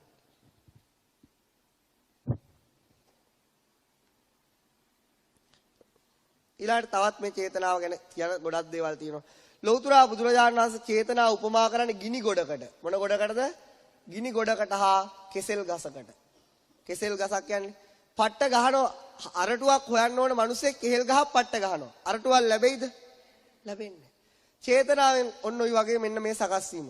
පින්නතුණි මෙන්න මේ ගැන අද මම මේ කෙටි විස්තරයක් විතරයි කරන්නේ. මේ ගැන ඉස්සරහට නෝමල් එකේ හොඳටම තේරෙනවා. හොඳටම තේරෙනවා. චුට්ටක් බලන්න. ප්‍රාණඝාතය කියන චේතනාව ඇති වුනහම මෙන්න මේකෙන් ඇති වෙන කර්මයට කියන්නේ අකුසල කර්මය කියලා. මොකක් කියලාද කියන්නේ? පාප කර්ම නැත්නම් අකුසල කර්ම. ඊළඟ තමයි චේතනාවෙන් ක්‍රියාත්මක වෙලා පින්නතුනි හදන ශක්තියට කියන්නේ මොකද්ද? කර්මය කියලා. මොකක් කියලාද කියන්නේ? කර්මය. චේතනාව නැමැති ශක්තිය හිත කය හරහා ක්‍රියාත්මක වෙලා ඇති ගන්න බීජයක්, එනර්ජි එකක්. ඒකට කියන්නේ මොකක් කියලාද? කර්මය කියලා. දැන් උදාහරණයක් ගොයන් අහක් පැලවෙලා දෙන ඵලය මොකද්ද? වී ඇටය. වී ඇටයකින් නැවත මොකද්ද කරන්නේ? ගොයන් අහක් ඇති කරන්න පුළුවන් ශක්තියක් තියෙනවා. අන්න ඒ වගේ තමයි මේ චේතනාව කියන එකෙන් ඇති කරන වී ඇටය තමයි කර්මය කියලා කියන්නේ. මොකද්ද? කර්මය. ඒ වී ඇටයට නැවත ගහක් පැල කරන්න පුළුවන්. පිළිදෙ මෙන්න මේකට කර්මය. ඊට පස්සේ හොරකම් කරලා ඇති කරගන්න චේතනාවෙන් ඇති කරගන්න ශක්තිය මොකද්ද? පාප කර්ම. වැරදි කාම සේවනයෙන් පාප කර්ම. බොරුවෙන් පාප කර්ම. හිස් වචනයෙන් පාප කර්ම. කේලමෙන් පාප කර්ම. ඊළඟට මිත්‍යා දෘෂ්ටියෙන් පාප කර්ම. මේ කේලම ගැන පොඩ්ඩක් පස්සේ කියන්නම්. මේක ලස්සන වර්ඩ් එකක් තියෙනවා. ඉන්නකෝ කියන්න. කේලම. ඊළඟ අනුන්ගේ දේශ ආසාවෙන් මොකද්ද වෙන්නේ? පාප කර්ම. තරහින් මොකද්ද වෙන්නේ? පාප කර්ම. මිත්‍යා දෘෂ්ටියෙන් වෙන්නේ පාප කර්ම. මේ එකතු කරගන්න පොට්ටනියට කියන්නේ පාප කර්ම. පාප කර්ම. ඊළඟට පින්නතුනි මේ දැන් ගොඩක් අය කියන දෙයක් තමයි අනේ අපි නම් ওই පන්ති වලට යන්න ওই භාවනා කරන පන්සල්වල නේ ඕනේ නැයි. අපි අනිත් සත්තු මරන්න හොරකම් කරන්න කිසිම දෙයක් අපි නැහැනේ. හැබැයි එයා දන්නේ නැත්තේ මොකද්ද? හිත ගැන එයා හරියට දන්නේ නැහැ. එයාගේ සිතේ උදේ ඉඳන් හවස වෙනතුරු පාප කර්ම ක්‍රියාත්මක වෙනවා කියලා එයා දන්නේ නැහැ මේ තුන හරහා. මම කියන්නේ පින්නතුනේ මේ බුදුදහම තේරෙන්න පටන් ගන්න ඇත්තටම පින්නතුනේ හිත ගැන තේරුණාට පස්සේ සමහර මිනිස්සු ඇත්තටම අපේ ආගමේ වේවා අන්‍ය ආගමක වේවා ඔක්කොම මේ සිතකය ගොඩක් සංවරයි වගේ තමයි. හදිස්සිය මිනිස්සෙත් තමයි මේ දෙක අසංවර කරගෙන තියෙන්නේ. නමුත් පින්නද හිත හැම හිතේම හිතහා අපේ මේ හිතේ ඇති වෙන චේතනා නතර වෙලා නැහැ. ඒවා අකුසලයට නිරන්තරයෙන්ම සෑම පයකම පැටව ගහනවා කර්මය. නිසා මෙතනයි මේ භයානකකම තියෙන්නේ. මෙතනයි මේ භයානකකම තියෙන්නේ. ඊළඟ මෙන්න මේ අකුසල කර්මය කියන එක පින්නතුනේ විපාක දෙන ආකාරය. දැන් මේ ඇති කරගන්න වීයට ටික නැවත පැල ඇති වෙන ආකාර බුදුන්වහන්සේ කියලා තියෙනවා. මේ ඇති කරන කර්මය නැවත අපිට උදව් වෙන ආකාර මෙන්න මේ දැන් කියන එක මේ වෙලාවේ තේරුම් ගන්න එපා. නමුත් මේ බුදුරජාණන් වහන්සේගේ මේ කර්මය පිළිබඳව ඥාණය කියන්න තමයි මම මේක කියන්නේ. තේරුම් ගන්න එපා. පිළිදෙන බුදුරජාණන් වහන්සේ දන්න දේශනා කරනවා මෙන්න මේ කර්මය විපාක දෙන කාල හතරක් තියෙනවා. විපාක දෙන කාල කීයක් තියෙනවද? කාල හතරයි. දැන් මේවා ඒක මම ඉස්සරහදී නෝමල් තේරෙනවා. විපාක කාල හතරයි. විපාක දෙන භූමි හතරයි. විපාක දෙන කාල හතරයි. විපාක දෙන භූමි හතරයි. භූමි කීයද පින්නතුනි? හතරයි. ඊළඟට තමයි උපතට හේතු වෙන ආකාර හතරයි. උපතට හේතු වෙන ආකාර හතරයි. මේ රැස් කරගත්ත කර්මය. ඊළඟ තමයි ඉපදිච්ච සත්වයාව පින්නතුනි පෙළන උඩ විසි කරන යට විසි කරන ආකාර හතරයි. ඒ කියන්නේ උපතෙන් පස්සේ යාට උදව් කරන ආකාර හා විනාශ කරන ආකාර හතරයි. බලන්න. හිතේ ආවුස කීයද? හිතේ ආවුස කීයද පින්නතුනේ? චිත්තක්ෂණ එකයි. හිතේ ආවුස කීයද? චිත්තක්ෂණ එකයි. හිත ගන්නෙ මොකක්ද? අරමුණක්. ඒකට ක්‍රියාත්මක වෙන්නේ කවුද? චේතනාව. කොහෙන්ද ක්‍රියාත්මක වෙන්නේ? කයෙන්, වචනයෙන්, මනසින්. සිත කය වචනේ. එතකොට පින්නතුනේ ඒ ක්‍රියාත්මක කරලා ඇති කරගන්න ශක්තියට මොකද්ද කියන්නේ? කර්මය. ඒ ක්‍රියාත්මක කරලා ඇති කරගන්න ශක්තියට මොකද්ද කියන්නේ? කර්මය. අන්න ලෞතුරා බුදුරජාණන් වහන්සේ එක චිත්තක්ෂණයක් තුළ පින්නතුනේ චේතනාව ක්‍රියාත්මක විදිය වෙන දියක් දන්නෝ. ඒකෙන් ඇති කරන කර්මයක් දන්නෝ. ඒ කර්මයේ විපාක දෙන කාල හතරක් දන්නෝ. භූමි හතරක් දන්නෝ. උපතට හේතු වෙන ආකාර හතරක් දන්නෝ. ඉපදුනාට පස්සේ උදව් කරන ආකාර නැති කරන ආකාර හතරක් දන්නෝ. ඔන්න තව කෙටියෙන් කියන්න. තාත් චුට්ටක් කියන්න.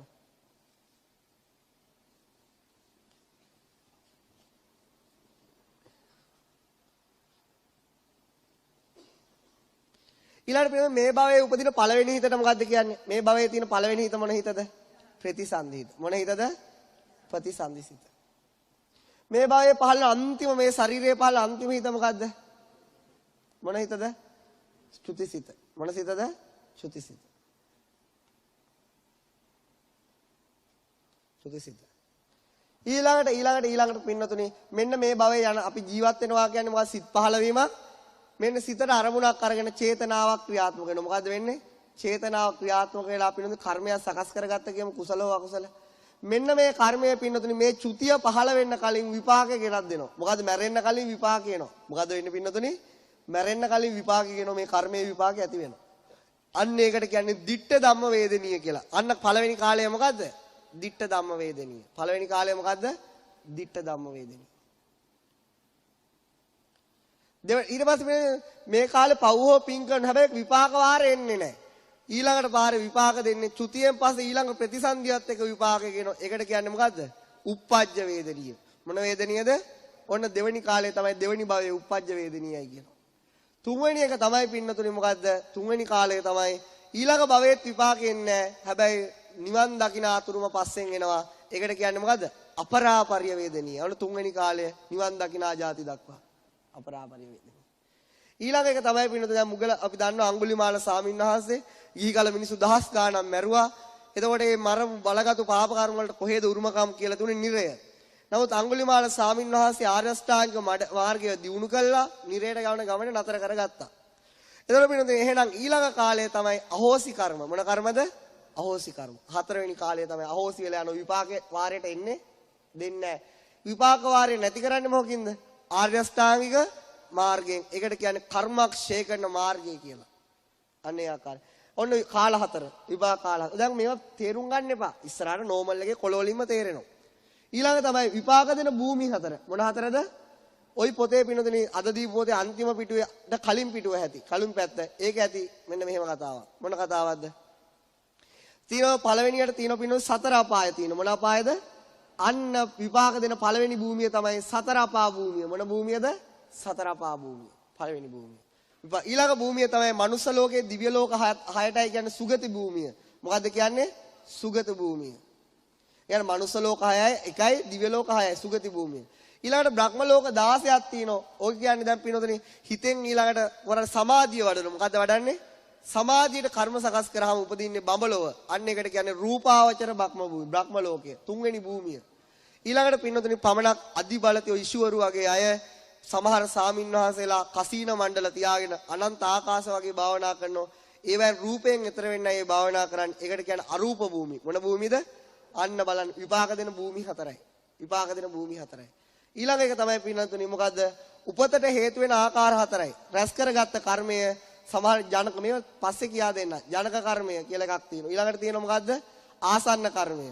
ආචින්න කර්මය, කටත්තා කර්මය කියලා උපතට හේතු වෙන ආකාර හතරයි.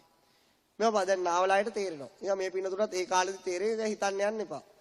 ඊළඟ එක තමයි පින්නතුනි මොකද්ද? ඉපදුනාට පස්සේ යාට ජීවිතය උඩවිසි කරන යටවිසි කරන ආකාර හතරයි. උපස්තම්භක, උපපීඩක, උපඝාතක ආදී වශයෙන් උපතෙන් පස්සේ යාට කර්මයේ බලපවත්වන ආකාර හතරක් කියනවා. මෙතනින් ඕන උනේ මේක කියන්න නෙවෙයි. මොකද ලෞතුරා බුදුරජාණන් වහන්සේට පින්නතුනි මේ ලෝකේ වැහිච්ච දෙයක් නැහැ. දැන් බලන්න හිත කය වචනේ හරහා චේතනාව ක්‍රියාත්මක වෙන විදිය පෙන්නවා. ඊළඟට ඒකෙන් ඇති ගන්න එනර්ජි එක පෙන්නවා. ඊට පස්සේ ඒ එනර්ජි එක විපාක දෙන කාල හතර, භූමි හතර, උපතන අවස්ථා හතර හා පින්නතුනි උපදුනාට පස්සේ යාට උදව් වෙන ආකාර හතර පෙන්නවා. හිතා ගන්න පුළුවන් කමකුත් නැහැ. ඊළඟ තමයි බුදුරජාණන් වහන්සේ දේශනා කරනවා චේතනාහම් භික්කවේ කම්මං වදාමි. මොකද්ද දේශනා කරන්නේ? චේතනාහම් භික්කවේ මහණෙනි මම චේතනාවටමයි කර්මය කියලා කියන්නේ. මොකටද කර්මය කියලා කියන්නේ? චේතනාවටමයි මහණෙනි මම කර්මය කියලා කියන්නේ. චේතනාව කියන්නේ කුමක් හා සම්බන්ධද? ක්‍රියාවක් හා සම්බන්ධයි. එයා ඒ ක්‍රියාවට උදව් කරගන්නේ කවුද? සිත කය. චේතනාං විකවේ කම්මං වදාමි. චේතයිත්වා කම්මං කරෝති කායේන වාචා මනසා. කොහෙන්ද චේතනාව ක්‍රියාත්මක වෙන්නේ? කය, වචනය, සිත හරහා. කය, වචනය. මහණෙනි මම චේතනාවටමයි කර්මය කියන්නේ. මොකද චේතනාව පහළ වෙනකොටම හදන එනර්ජි එක තමයි මොකද්ද? කර්මය. චේතනාව පහළ වෙනකොටම පෙරපසුණු මේ කර්ම ශක්තිය ඇති වෙලා අවසන්. පින්නතුනි මෙන්න මේ චේතනාව කියන වචනේ තේරුම් ගත්තොත් පින්නතුනි බුද්ධ ශාසනයම තේරුම් ගත්තත් වෙනවා. හිතා ගන්නත් බෑ. ඒ කියන්නේ මේ බුදුරජාණන්සේ බණ ඔක්කොම තේරුම් ගන්න වාසනාව ලැබෙනවා. පමණක් අම්මලා අහනවා ඇවිල්ලා අපේ හාමුදුරනේ බුදු පිළිමයන් අනිත් පැත්තට කරකවලා තියෙන මට පව් සිද්ධ වේද? මොකක්ද අහන්නේ? අපේ හාමුදුරනේ මම බුදු පැත්තේ අනිත් පැත්තට කරකවලා තියෙන මට පව් සිද්ධ වේද? මොකද්ද කියන්නේ? තමන්ගේ චේතනාව මොකද්ද කියලානේ බලන්න ඕන. මොකද්ද බලන්න ඕන? චේතනාව. අපේ හාමුදුරනේ මම බුද්ධ පූජාවෙන් භාගයක් කනවා. පව් සිද්ධ වේද? මොකද්ද බලන්න ඕන? චේතනාවටනේ කර්මය සිද්ධ වෙන්නේ. නේ? ඉතින් තවත් මේ ළඟදී අම්මා කෙනෙක් කෝල් එකක් දීලා කියනවා අපේ හාමුදුරනේ මම යාළු වෙලා අපේ ගෙදරින් කැමති වුණේ නැහැ. මම පැනලා ගියා. ගිහිල්ලා මට අපේ අම්මට සලකන්න බැරි වුණා. අපේ අම්මා ලෙඩ ගානෙම මැරුණා. මට අපේ අම්මා ගැන හොයන්නවත් බැරි වුණා. අපේ හාමුදුරනේ මම පංචානන්තරීය පාප කර්මයක් කළා නේද? දැන් මොකද්ද මේ අම්මානේ අහිංසක එහෙම තේරුම් ගන්න බැරිද මම මේ විහිළුවකට නෙවෙයි. ඇත්තටම එහෙම අය හිතනවනේ. දැන් යා කියනවා යා පැනලා ගියාලු. එයාට අම්මට සලකන්න බැරි වුණාලු. අම්මා ලෙඩ ගානේ මැරුණ ඒගොල්ලෝ සැලකුවේ නැති නිසාලු. අනේ අපේ හාමුදුරනේ මම අවුරුදු ගාණක් මේ ප්‍රශ්නෙන් දුක් විඳිනවා. මං අපේ අම්මා මරාගත්ත කියලායි මට හිතෙන්නේ. මොකද්ද ප්‍රශ්නේ දැන් මේකේ? චේතනාව ගැන දන්නේ නේ. ඉතින් මම යාට කිව්වා මෙහෙම කතාවක්. දැන් පවුනේ. මං කිව්වා අම්මේ ලෞතුරා බුදුරජාණන් වහන්සේ කාලේ මෙහෙම සිදුවීමක් වුණා. එක්තරා ස්වාමීන් වහන්සේ නම පවුලකට හිතවත් වෙලා හිටියේ. එක දායක පවුල ගොඩාක් හිතවත්. නිතර යන වෙනෝ වාඩි වෙනෝ ගෙදරමයි ඉන්නේ ගෙදර. ඊට පස්සේ මොකද උනේ පින්නතුනි? මේ ස්වාමීන් වහන්සේ ගිහිල්ලා දඩාස් ගාලා පුටුවක් උඩ වාඩි වුණා. මොකද්ද උනේ? මේ මාස එකමාරක බිලිඳ පුටුව උඩ හිටියේ. දඩස් ගාලා වාඩිවම බෙල්ල හිර වෙලා මැරුණ දරුවා. අර කාන්තාව ඇවිල්ලා කිව්වා ඔබ වහන්සේ මගේ දරුවා මරාගත්ත කියලා කෑවා. දැන් මේ භික්ෂුවට අතිදෝ අනේ මම දරුවා දරුවද? මොකද හිතුනේ? අනේ මම දරුවා මරුවද? ඉක්මනට ගියා බුදුරජාණන් වහන්සේ ජීවමානයිනේ. තථාගතයන් වහන්සේ හොයාගෙන ගිහිල්ලා කියනවා ස්වාමීනි මම එක ගෙදරකට ගොඩාක් හිතවත් වෙලා නිතර ආව ගියා. මම ගිහිල්ලා පුටුවක් උඩ වාඩි වෙලා දරුවෙන් මැරුණා. මම පරාජිකා වෙලාද? මම මගේ භික්ෂුත්වයේ නැති වෙලාද? මම මනුස්ස ඝාතනයක් කළාද? ඒ වෙලාවේ බුදුරජාණන් වහන්සේ අහනවා භික්ෂුව මොකක්ද අහන්නේ? භික්ෂුව ඔබට චේතනාවක් තියුණද ඒ දරුවා මරන්න? අනේ භාග්‍යතුන් වහන්සේ මට එහෙම චේතනාවක් තියුණේ නැහැ. එහෙනම් භික්ෂුව ඔබට ප්‍රාණඝාතය කියන අකුසලයේ සිද්ධ වෙලා දැන් මොකද? චේතනාව තමයි මුල් වෙන්නේ. මොකද්ද මුල් වෙන්නේ? චේතනාව මුල් වෙන්නේ. එහෙනම් භික්ෂුව හැබැයි ඔබ සමාජ සාර ධර්ම වලට පටහැනි දෙයක් කළා තියෙනවා. ඔබ සෙවිල්ලක් බැලිල්ලක් නැතුව වාඩි වෙලා තියෙන. ඒක සමාජ විරෝධී දෙයක් වුණාට ඔබට ප්‍රාණඝාතය සිද්ධ වෙන්නේ. ලෞතුරා බුදුරජාණන් වහන්සේ දා භික්ෂු සංඝයා ඔක්කොම කැඳෙව්වා. කැඳවලා ශික්ෂාපදයක් පැනෙව්වා. මීට පස්සේ වාඩි වෙනකොට පුටුව අත ගාලා වාඩි වෙන්න ඕන කියලා. අදටත් පින්නතුනි භික්ෂුවක් හරියට වාඩි වෙනවා නම් පුටුව අත ගාලායි වාඩි වෙන්න ඕන. නැත්තම් විනය ශික්ෂාපදයක් උල්ලංඝනය වෙනවා. බලන්න එතන බුදුරජාණන් වහන්සේ චේතනාව හොඳටම පැහැදිලි කරා. මොකද්ද පැහැදිලි කරේ? චේතනාවක් නැත්නම් එතන ප්‍රාණඝාතයක් සිද්ධ වෙන්නේ නැහැ. එහෙනම් කර්මය සිද්ධ වෙන්නේ මොකද? Tamanට අවංකම චේතනාවක් තියෙන්න ඕනේ එහෙම කරන්න. එහෙම නැත්නම් එහෙම දෙයක් නැහැ. උදාහරණයක් කියන්නම්කෝ තව. ඔන්න පින්නතෝ දැන් මේ පින්නතෝ හිතවත් වෙලා මං ගෙදරට ආවම මොකද වෙන්නේ? මං ගෙදර තියෙන උස්සයි යනවා. මොකද තියෙන මොකක් හරි ලස්සන පෝච්චියක් තියෙනවා බෑග් එකේ දාන් යනවා. ඊට පස්සේ මේ පින්නතුන් දැන් මං ගෙනිච්ච හොරකමට නෙමෙයි මොකටද විශ්වාසග්‍රහයෙන් ගෙනිච්ච. මොකද්ද ෆ්‍රෙන්ඩ්ෂිප් එකට ගෙනිච්ච. ඊට පස්සේ දැන් මේ පින්නතුන් කිය හොරෙක් ඔය හාමුදුරුවෝ හොරෙක්. ඔක්කොම දැන් කෝල් කරලා කියලා ඉවරයි. හරිද? ඊට පස්සේ ඔය ඉගැන්නුවට හොරෙක්. ඊට පස්සේ මගේ හිතින් මං අහනවා මොකද්ද ඇත්තට මට හොරකම් කරාද ගෙනින් ගෙනත් දෙන්නද ගෙනිච්චේ? ඒක ඉතින් බලනකොට හොරකම් කිරීමේ චේතනාවක් නෑ. ඊට පස්සේ පින්නදෙන හරි. දැන් ඒතකොට ශික්ෂාපදේ කැඩෙන්නේ නෑනේ. ඊළඟට මොකද වෙන්නේ? ඇත්තටම හිතනොත් නැති වෙලාවක තියෙන 10 මිටියක්. දාගත්ත බෑග් එකට. මටම දෙන්න තමයි තුනේ ඊට කලින් හොරකම් කරගත්තා. ඊට පස්සේ මොකද්ද වෙන්නේ? අපේ හාමුදුරුවෝ අපි දෙන්න තමයි හිටියේ. අපේ හාමුදුරුවෝ ගත් එක හොඳයි. දැන් ඒගොල්ලෝ පිළිගන්නේ නැහැ හොරකම් කරා කියලා. මොකද්ද පිළිගන්නේ නැත්තේ? හොරකම් කරා කියලා. හැබැයි අපේ චේතනාව මොකද්ද? හොරකම්. දැන් සිද්ධ වෙලාද නැද්ද? මුළු ලෝකෙම කොච්චර හොඳ කිව්වත් වැඩේ වෙලා මොකකින්ද ඒක විනිශ්චය කරේ? චේතනාව. මොකකින්ද විනිශ්චය කරේ? සමහර දේවල් කරන්න ගියාම මේ මුළු ලෝකෙම බයිනෝ වැරදි කියලා. නමුත් තමන්ගේ චේතනාව කාටවත් වරදක් කරන්නේ නැත්නම් තමන්ට පාප කර්මයක් සිද්ධ වෙලා නැහැ. ඒ වගේම මුළු ලෝකෙම සමහර නරක දෙයක් කරන්න ගියේ පරාලල්ලක් හොඳ වෙනවා. මුළු ලෝකෙම කියන හොඳයි උටුණු පළඳින උස්සයි යනවා. නමුත් චේතනාව නරක නම් විපාකෙ සිද්ධ වෙලා අවසන්. ඒ නිසා පින්නතුනි තමන් ගැන දැනගන්න තියෙන එකම දේ මොකද? තමන්ගේ චේතනාව. දැන් ওই නඩුවක් විසඳනකට උනත් බලන්නේ එවලේ කෝපය ඇති වෙලාද ප්ලෑන් කරලා වරලද කියලානේ. චේතනාවට තමයි නඩු විසඳුම ගොඩක් දුරට හදලා තියෙන්නේ. ඉතින් ඒ නිසා පින්නතුනි ඒ ආකාරයෙන් තමන්ගේ චේතනාව ගැන දැනගත්තට කියන්නේ තමන්ට පිනපාව තේරුම් ගන්න පුළුවන්. ඉතින් බුදු පිළිමේ පැත්තට තියුවේ චේතනාව අයහපතක් නෙවෙයි නා අවුලක් නේ. හැබැයි ඉතින් මෝඩ වැඩ කරන්න ගැලපෙන්නේ නැති දේවල් කරලා නිකන් චාටර් වෙන්න ඕනේ නේ. නේ. පිළිවෙලකට තියාගන්න ඕන. ඊළඟට තමයි තමන්ගේ චේතනාව කාට හරි හොදක් කරන්න කියලා මුළු ලෝකෙම බැන්නා තමන්ගේ චේතනාව හොඳ නම් තමන්ට ඉතින් ඇති දෙයක් නේ. තමන්ට අවුලක් වෙලා නේ. එහෙනම් පිළිවෙල මේ ලෝකයේ චේතනාව කාටද විනිශ්චය කරගන්න පුළුවන්? තමන්ටමයි. තමන්ගේ චේතනාව ගැන දන්නේ කවුද? තමන්. සමහර අයට බඩගිනි නෑ වගේ. ඉතින් මිනිස්සුගේ චේතනාව බලලා කියන එක ලේසි දෙයක් නෙවෙයි. ඒ නිසා තමන්ගේ චේතනාව තමන් විනිශ්චය කරගන්න එකමයි හොඳ. ඊළඟට පින්නතුනි ඊළඟට තවත් ලස්සන දෙයක් මේකේ තියෙනවා. මොකද්ද ඒ ලස්සන දේ? මේකත් අහන්නකො. පින්නතුනි මේ දැන් මේ බොඩි එකේ පහළ අන්තිම හිත මොකද්ද? චුතිසිත. අන්තිම සිත මොකද්ද? චුතිසිත. චුතිසිත පහළ වුණාට පස්සේ මේ ශරීරයට යන්න පුළුවන්ද? එන්න පුළුවන්ද? කන්න පුළුවන්ද? නාන්න පුළුවන්ද? බ්ලැක් හෙනා ගන්න පුළුවන්ද? සෙන්ට් ගහන්න පුළුවන්ද? අයිබ්ලෝ කපන්න පුළුවන්ද? පුළුවන්ද? එහෙම කවුරු හරි කරනවා නම් මෙහෙ එකගෙන ඉන්න. එහෙම කරන්න බෑ. මේකේ චුතිසිත පහළ වුණාට පස්සේ මෙයාට යන්න බෑ, කන්න බෑ, නාන්න බෑ, සෙන්ට් ටිකක් ගහ ගන්න පුළුවන් වටේ ඉන්න අයට. යාට ගහ ගන්න පුළුවන් කම නෑ. බ්ලැක් කෙනා ගන්නත් වටේ ඉන්න අය ගාලා පෙට්ටියේ තිබුවොත් තමයි. ඒ නිසා අපිනතුනි මොකක්ද වෙන්නේ? මෙන්න මේතර මේ ශරීරය කියන කෙනා වැදගත් කෙනෙක් නෙවෙයි. කවුද මේ රූකඩේ නටවලා තියෙන්නේ?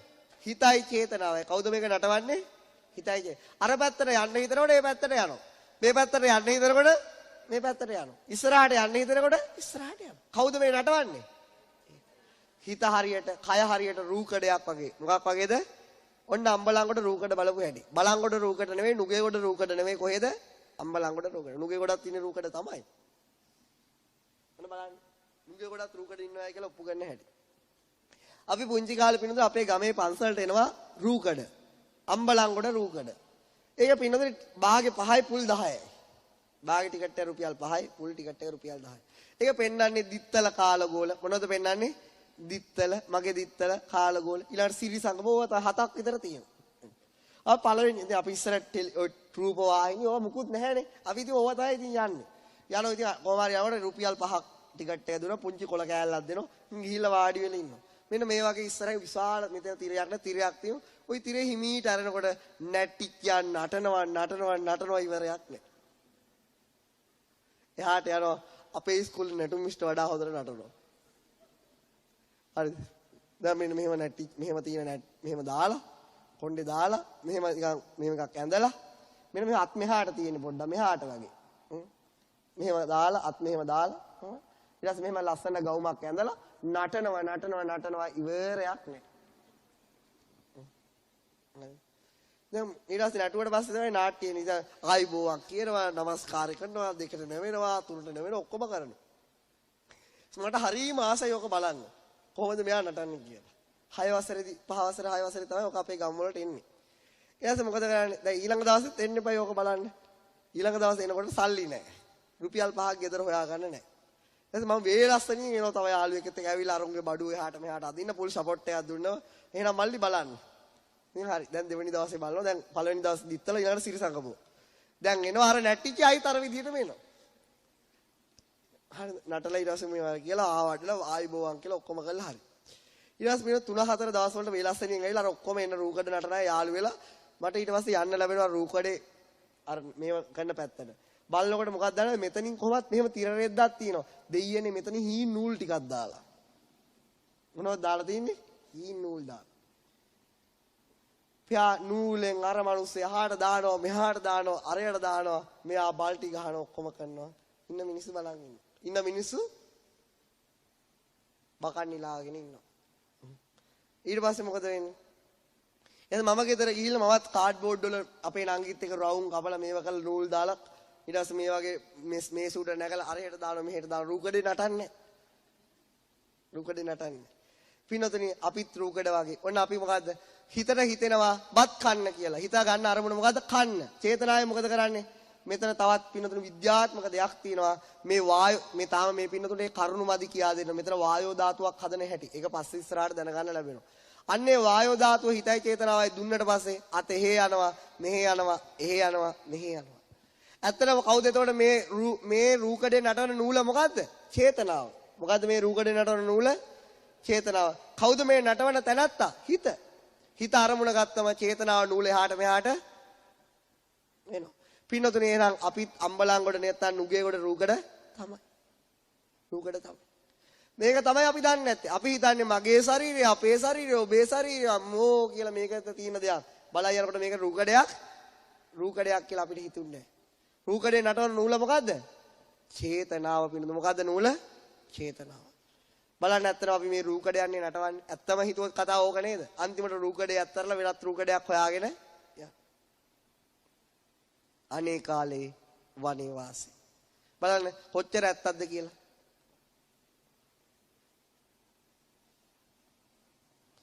අද දවසේ පිළිතුරු මේ ගොඩාක් ඉගැන්නුවේ මොකද්ද?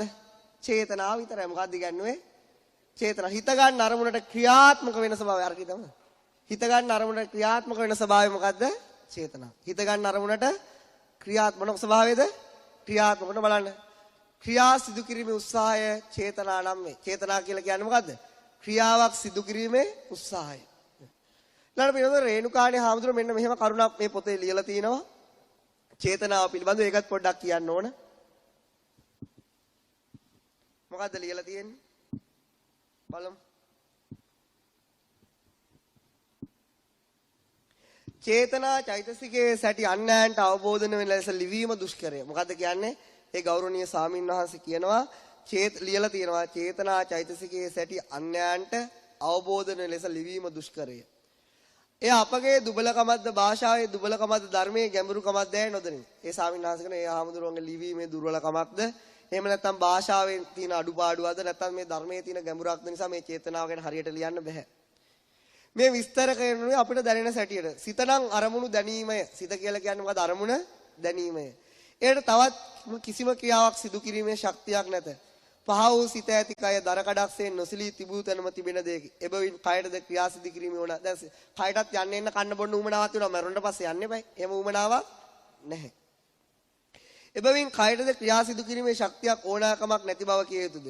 සිත කය දෙකේම ස්වභාවය එසේ වුවද යාමීම් කෑම්බීම් කියලා දෙයක් තියෙනවද? සිතටත් යන්න ඕනේ නැහැ. කයටත් යන්න ඕනේ නැහැ. නමුත් ඒක ඇත්ත වුණාට පින්නතුනේ අපේ ශරීරය යන වෙනවා කනව බොනවා ඩ්‍රයිවිං කරනවා ඔහොම කියලා දෙයක් නැද්ද? තියෙනවා. අන්නේ ස්වභාවය කරන්නේ කවුද? චේතනාව. දැන් මේ පින්නතුන්ට ඒක ලිවීම දුෂ්කර වුණාට දැන් හොඳටම තේරෙන්න ඕන. දැන් අර අකුසලයට හා කුසලයට ක්‍රියාත්මක වීමත් එක්කනේ. ඒ නිසා මේ පින්නතුන් මේක දැන් ඇත්තට මේ ඉගෙන ගන්න මේ විශ්ව සත්‍යතාවය කියලා කියන්නේ අපේ ශරීරයෙන් දකින මනසින් දකින මේ ඇත්ත මුළු ලෝකෙින බල්ලෙක් පූසෙක් හාවෙක් බලලෙක් ඉංග්‍රීසි ජාතිකයෙක් ඇමරිකන් ජාතිකයෙක් මුස්ලිම් ක්‍රිස්තියානි මේ ඔක්කොටම එකයිද නැද්ද? ඒක තමයි මේ විශ්ව සත්‍යතාවයක් කියන්නේ. මේක විශ්ව සත්‍යතාවය. ඉතින් මේ ඇත්තට මේ අපි පැත්තකින් බැලුවොත් මේ ඉගෙන ගන්න මොකද්ද? අපේ හිතයි අපේ ශරීරයයි ගැන. අපි ඉගෙන ගත්තේ මොකද්ද? අපෙන් බාහිර දේ ගැන. අපි හැමදාම මේ ඉගෙන ගැනීම එකතු කරේ මොකක් ගැනද? අපෙන් බාහිර දෙයක් ගැන. දැන් නමුත් මේ අපි ඉගෙන ගන්නේ මොකද්ද? අපේ හිතයි අපේ ශරීරය ගැන. අන්තිමට මේකේ මුළු විශ්වයම පෙන්වන්න පුළුවන්. කොච්චර ලස්සන දෙයක්ද? ඉතින් මේ පින්නතුන්ට මේ වැස්ස වෙලාවේ මෙහෙම ආපී ගැන ගොඩාක් පිං. මොකද මේ වෙලාවෙත් මේච්චර මේ ධර්මයට ආසාවක් ඇති වෙනවා කියන්නේ ඒක පින්නතුණි ලොකු දෙයක්. ඊළඟ තමයි මේ පින්නතුන් ඊළඟ පොඩි කාරණයකින් පරිස්සම් වෙන්න ඕන දෙයක්ත් තියෙනවා. ඊළඟට මේ පින්නතුන් දැන් මේවට යනවයි එනවයි කියලා කිව්වම කියන්නේ මොකද? ඒ අය full complete human කෙනෙක් බලාපොරොත්තු වෙනවා. full complete මාන් කෙනෙක් එහෙම නැත්තම් මිනිස්සෙක්. දැන් යාට තරහ ගියොත් මොකද කියන්නේ? ඔයා යනව නේද? ඔය ගිහිල්ලා තියෙන්නේ. ඔය දැන් ඉතින් යනව නේද පන්ති වලට යරකට මේකට කියලා. ඔය යන්නේ තරහ. ඔය යන්නේ. ඔය කියන්නේ බොරු.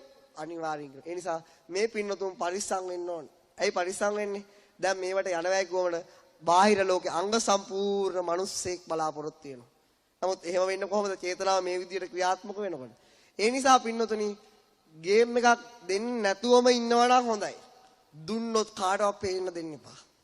මේක එඩිට් කරලා දාන්න. මේක ඇල දාන්න එපා. හරිද? ඒ කියන්නේ මොකක් හරි වරදක් නොකරම ඉන්නව නම් හොඳයි. දුන්නොත් අපෝ බාහිරට පේන්න එපා. මොකද තව කෙනෙක් ධර්මයට එන ගමන වලකින්න. ඇයි? ඒක කරන්න පින්නදේ වරදකට නෙවෙයි. අපි එහෙම සම්පූර්ණ වැරදි නැති කරගන්න තමයි ඕන. නමුත් මිනිස්සු වුණා මේක එකපාරට කරන්න පුළුවන් කම නැහැ. පුළුවන් නම් ශ්‍රේෂ්ඨයි, ජේෂ්ඨයි, අග්‍රයි. නමුත් පින්නතුනි මොකද තව අපි මේ ධර්මය තව දන්නේ නැති මිනිස්සුන්ට දීලා ඒ අය දුකින් නිදහස් කරන්න උදව් කරන්න ඕන. අන්නේ චේතනාවෙන් පින්නතුනි මොකද වෙන්නේ? අන් අයට මේක කියා දෙන්න යනකොට අපි සම්පූර්ණම පුදුමාකාර ඉවසීමකටපත් වෙන්න ඕන. ඒකෙන් Taman තමයි ලාභය ලැබෙන කාටේ? කන්ති පරමං තපෝති තික්ඛා. නිබ්බාණං පරමං වදන්ති බුද්ධා. ඉවසීමයි උතුම් සැපය. නිවන ඉවසීමයි උතුම් ගුණය. නිවන තමයි උතුම් සැපය.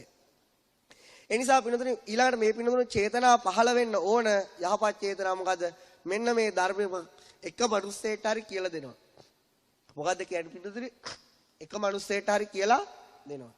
මොකද මේ ධර්මය අපරාධ වියපත් වුණොත් පින්නතුනි මේ ලෝකයට තමන් ගැන විශ්වය ගැන අවබෝධ කරගන්න තියෙන එකම ධර්මය මේ ලෝකයෙන් අතුරුදහන් වෙනවා. මම තවත් ලස්සන සිදුවීමක් මේ පින්නතුන්ට අන්තිම වෙලාවේ පැහැදිලි කරන්න. අන්තිම වෙලාවේ මේක පින්නතුනේ ඉදිරි අනාගතයේ සිද්ධ වෙන දෙයක්. මේක හේතු සහිතවයි කියන්නේ හේතු රහිතව නෙවෙයි. මොකක්ද? පින්නතුනේ මේ ලෞතුරා බුදුරජාණන් වහන්සේ දේශනා කර ඉරහඳටත් වඩා ප්‍රබල ප්‍රභාස්වර වූ මේ ඒකාන්ත ඇත්ත කියන මේ ධර්මය අවුරුදු 5000ක් මේ පෘථිවියේ පවතිනවා. කීයක් පවතිනවද? 5000. අවුරුදු 5000ක් පවතිනවා. දැන් පින්නොනේ අවුරුදු 2500කට විතර ගිහිල්ලා. කීයක් ගිහිල්ලාද? 2500ක් විතර ගිහිල්ලා.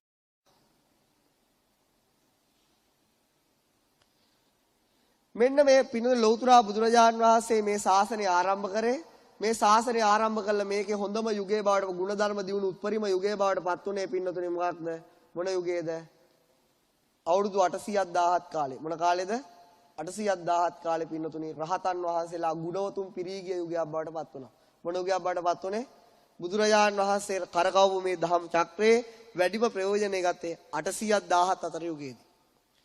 එතකොට එකල රහතන් මේ අනුරාධපුරයේ වගේ යුගයේදී පින්නතුනි රහතන් වහන්සේලා අහසින් ගියා කියලා වී පැදුරක් වේල ගන්න බෑ කියලා. මොන පැදුරක් වේල ගන්න බැරි? වී පැදුර. ඒ තරමට ගුණවතුන් වැඩි වුණා. අන්තිමට පින්නතුනි අවුරුදු 1000න් පස්සේ කෙමෙන් මේ අභිධර්මය අයින් කරා. මොකද්ද උනේ?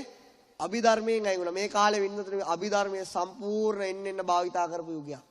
අභිධර්මයේ අයින් වුණා. අයින් අභිධර්මයේ අඩු වෙන ප්‍රමාණයට ගුණධර්ම අඩු වුණා. ගුණවතුන් අඩු වුණා. නැවත පින්නතුනේ අවුරුදු 2500ක් ආසන්න වෙනකොට මෙන්න මේ ආකාරයට පින්නතුනේ පත් වෙලා තියෙනවා. ආසන්න. හැබැයි ලෞතුරා බුදුරජාණන් වහන්සේ මේ ආඥාව අවුරුදු 5000ක් පවතිනවා. පින්නතුනේ නැවත මේ ලෝකේ දැන් මම නිසා නෙවෙයි තවත් ස්වාමීන් වහන්සේලා තවත් ගිහි පින්නතුන් එහෙම ඉන්නවා. ඒ මගේ ගැන කියන එක නෙවෙයි. තව ඒ අය නිසා මේ කාලෙට මේක දන්න අය ගොඩක් අඩුයි. නැවත පින්නතුනි යුගයක් ආරම්භ වෙනවා මේ ධර්මය නැවත ලෝකයට විවෘත වෙන.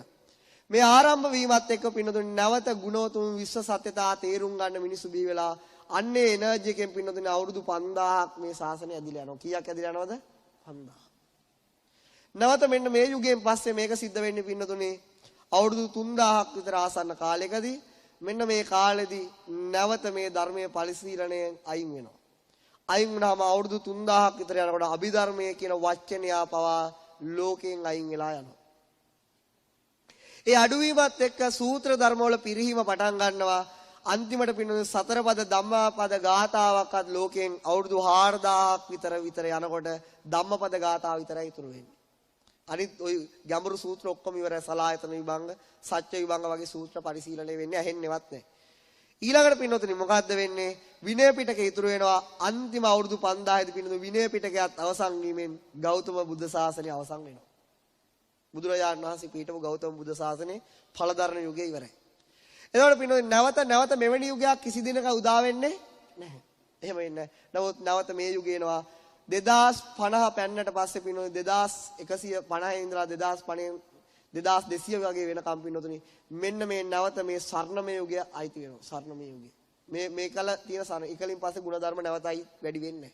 ඒ යුගයේ දැන් අපි දන්නවා 1940 1950 අපේ සීයලා ආච්චිලාගේ යුගවල මේ තරම් මේ ධර්මයේ කතා වුණේ නෑ. එහෙම කතා වෙලා නෑ. රේණුකානේ හාමුදුරුවෝගේ කීප දෙනෙක් මේක දැනගෙන ලියලා තියුවා විතරයි. නමුත් දැන් පින්නතුනේ මේක නැවත ඉදිරියේදී අනිවාර්යෙන් මීටත් වඩා කතා වෙනවා. එකලට අපි කවුරුත් ජීවතුන් අතර නැති වෙන්න පුළුවන්. නමුත් අපි අපේ යුතුයකම ඉෂ්ට කරලා තියන්න ඕන.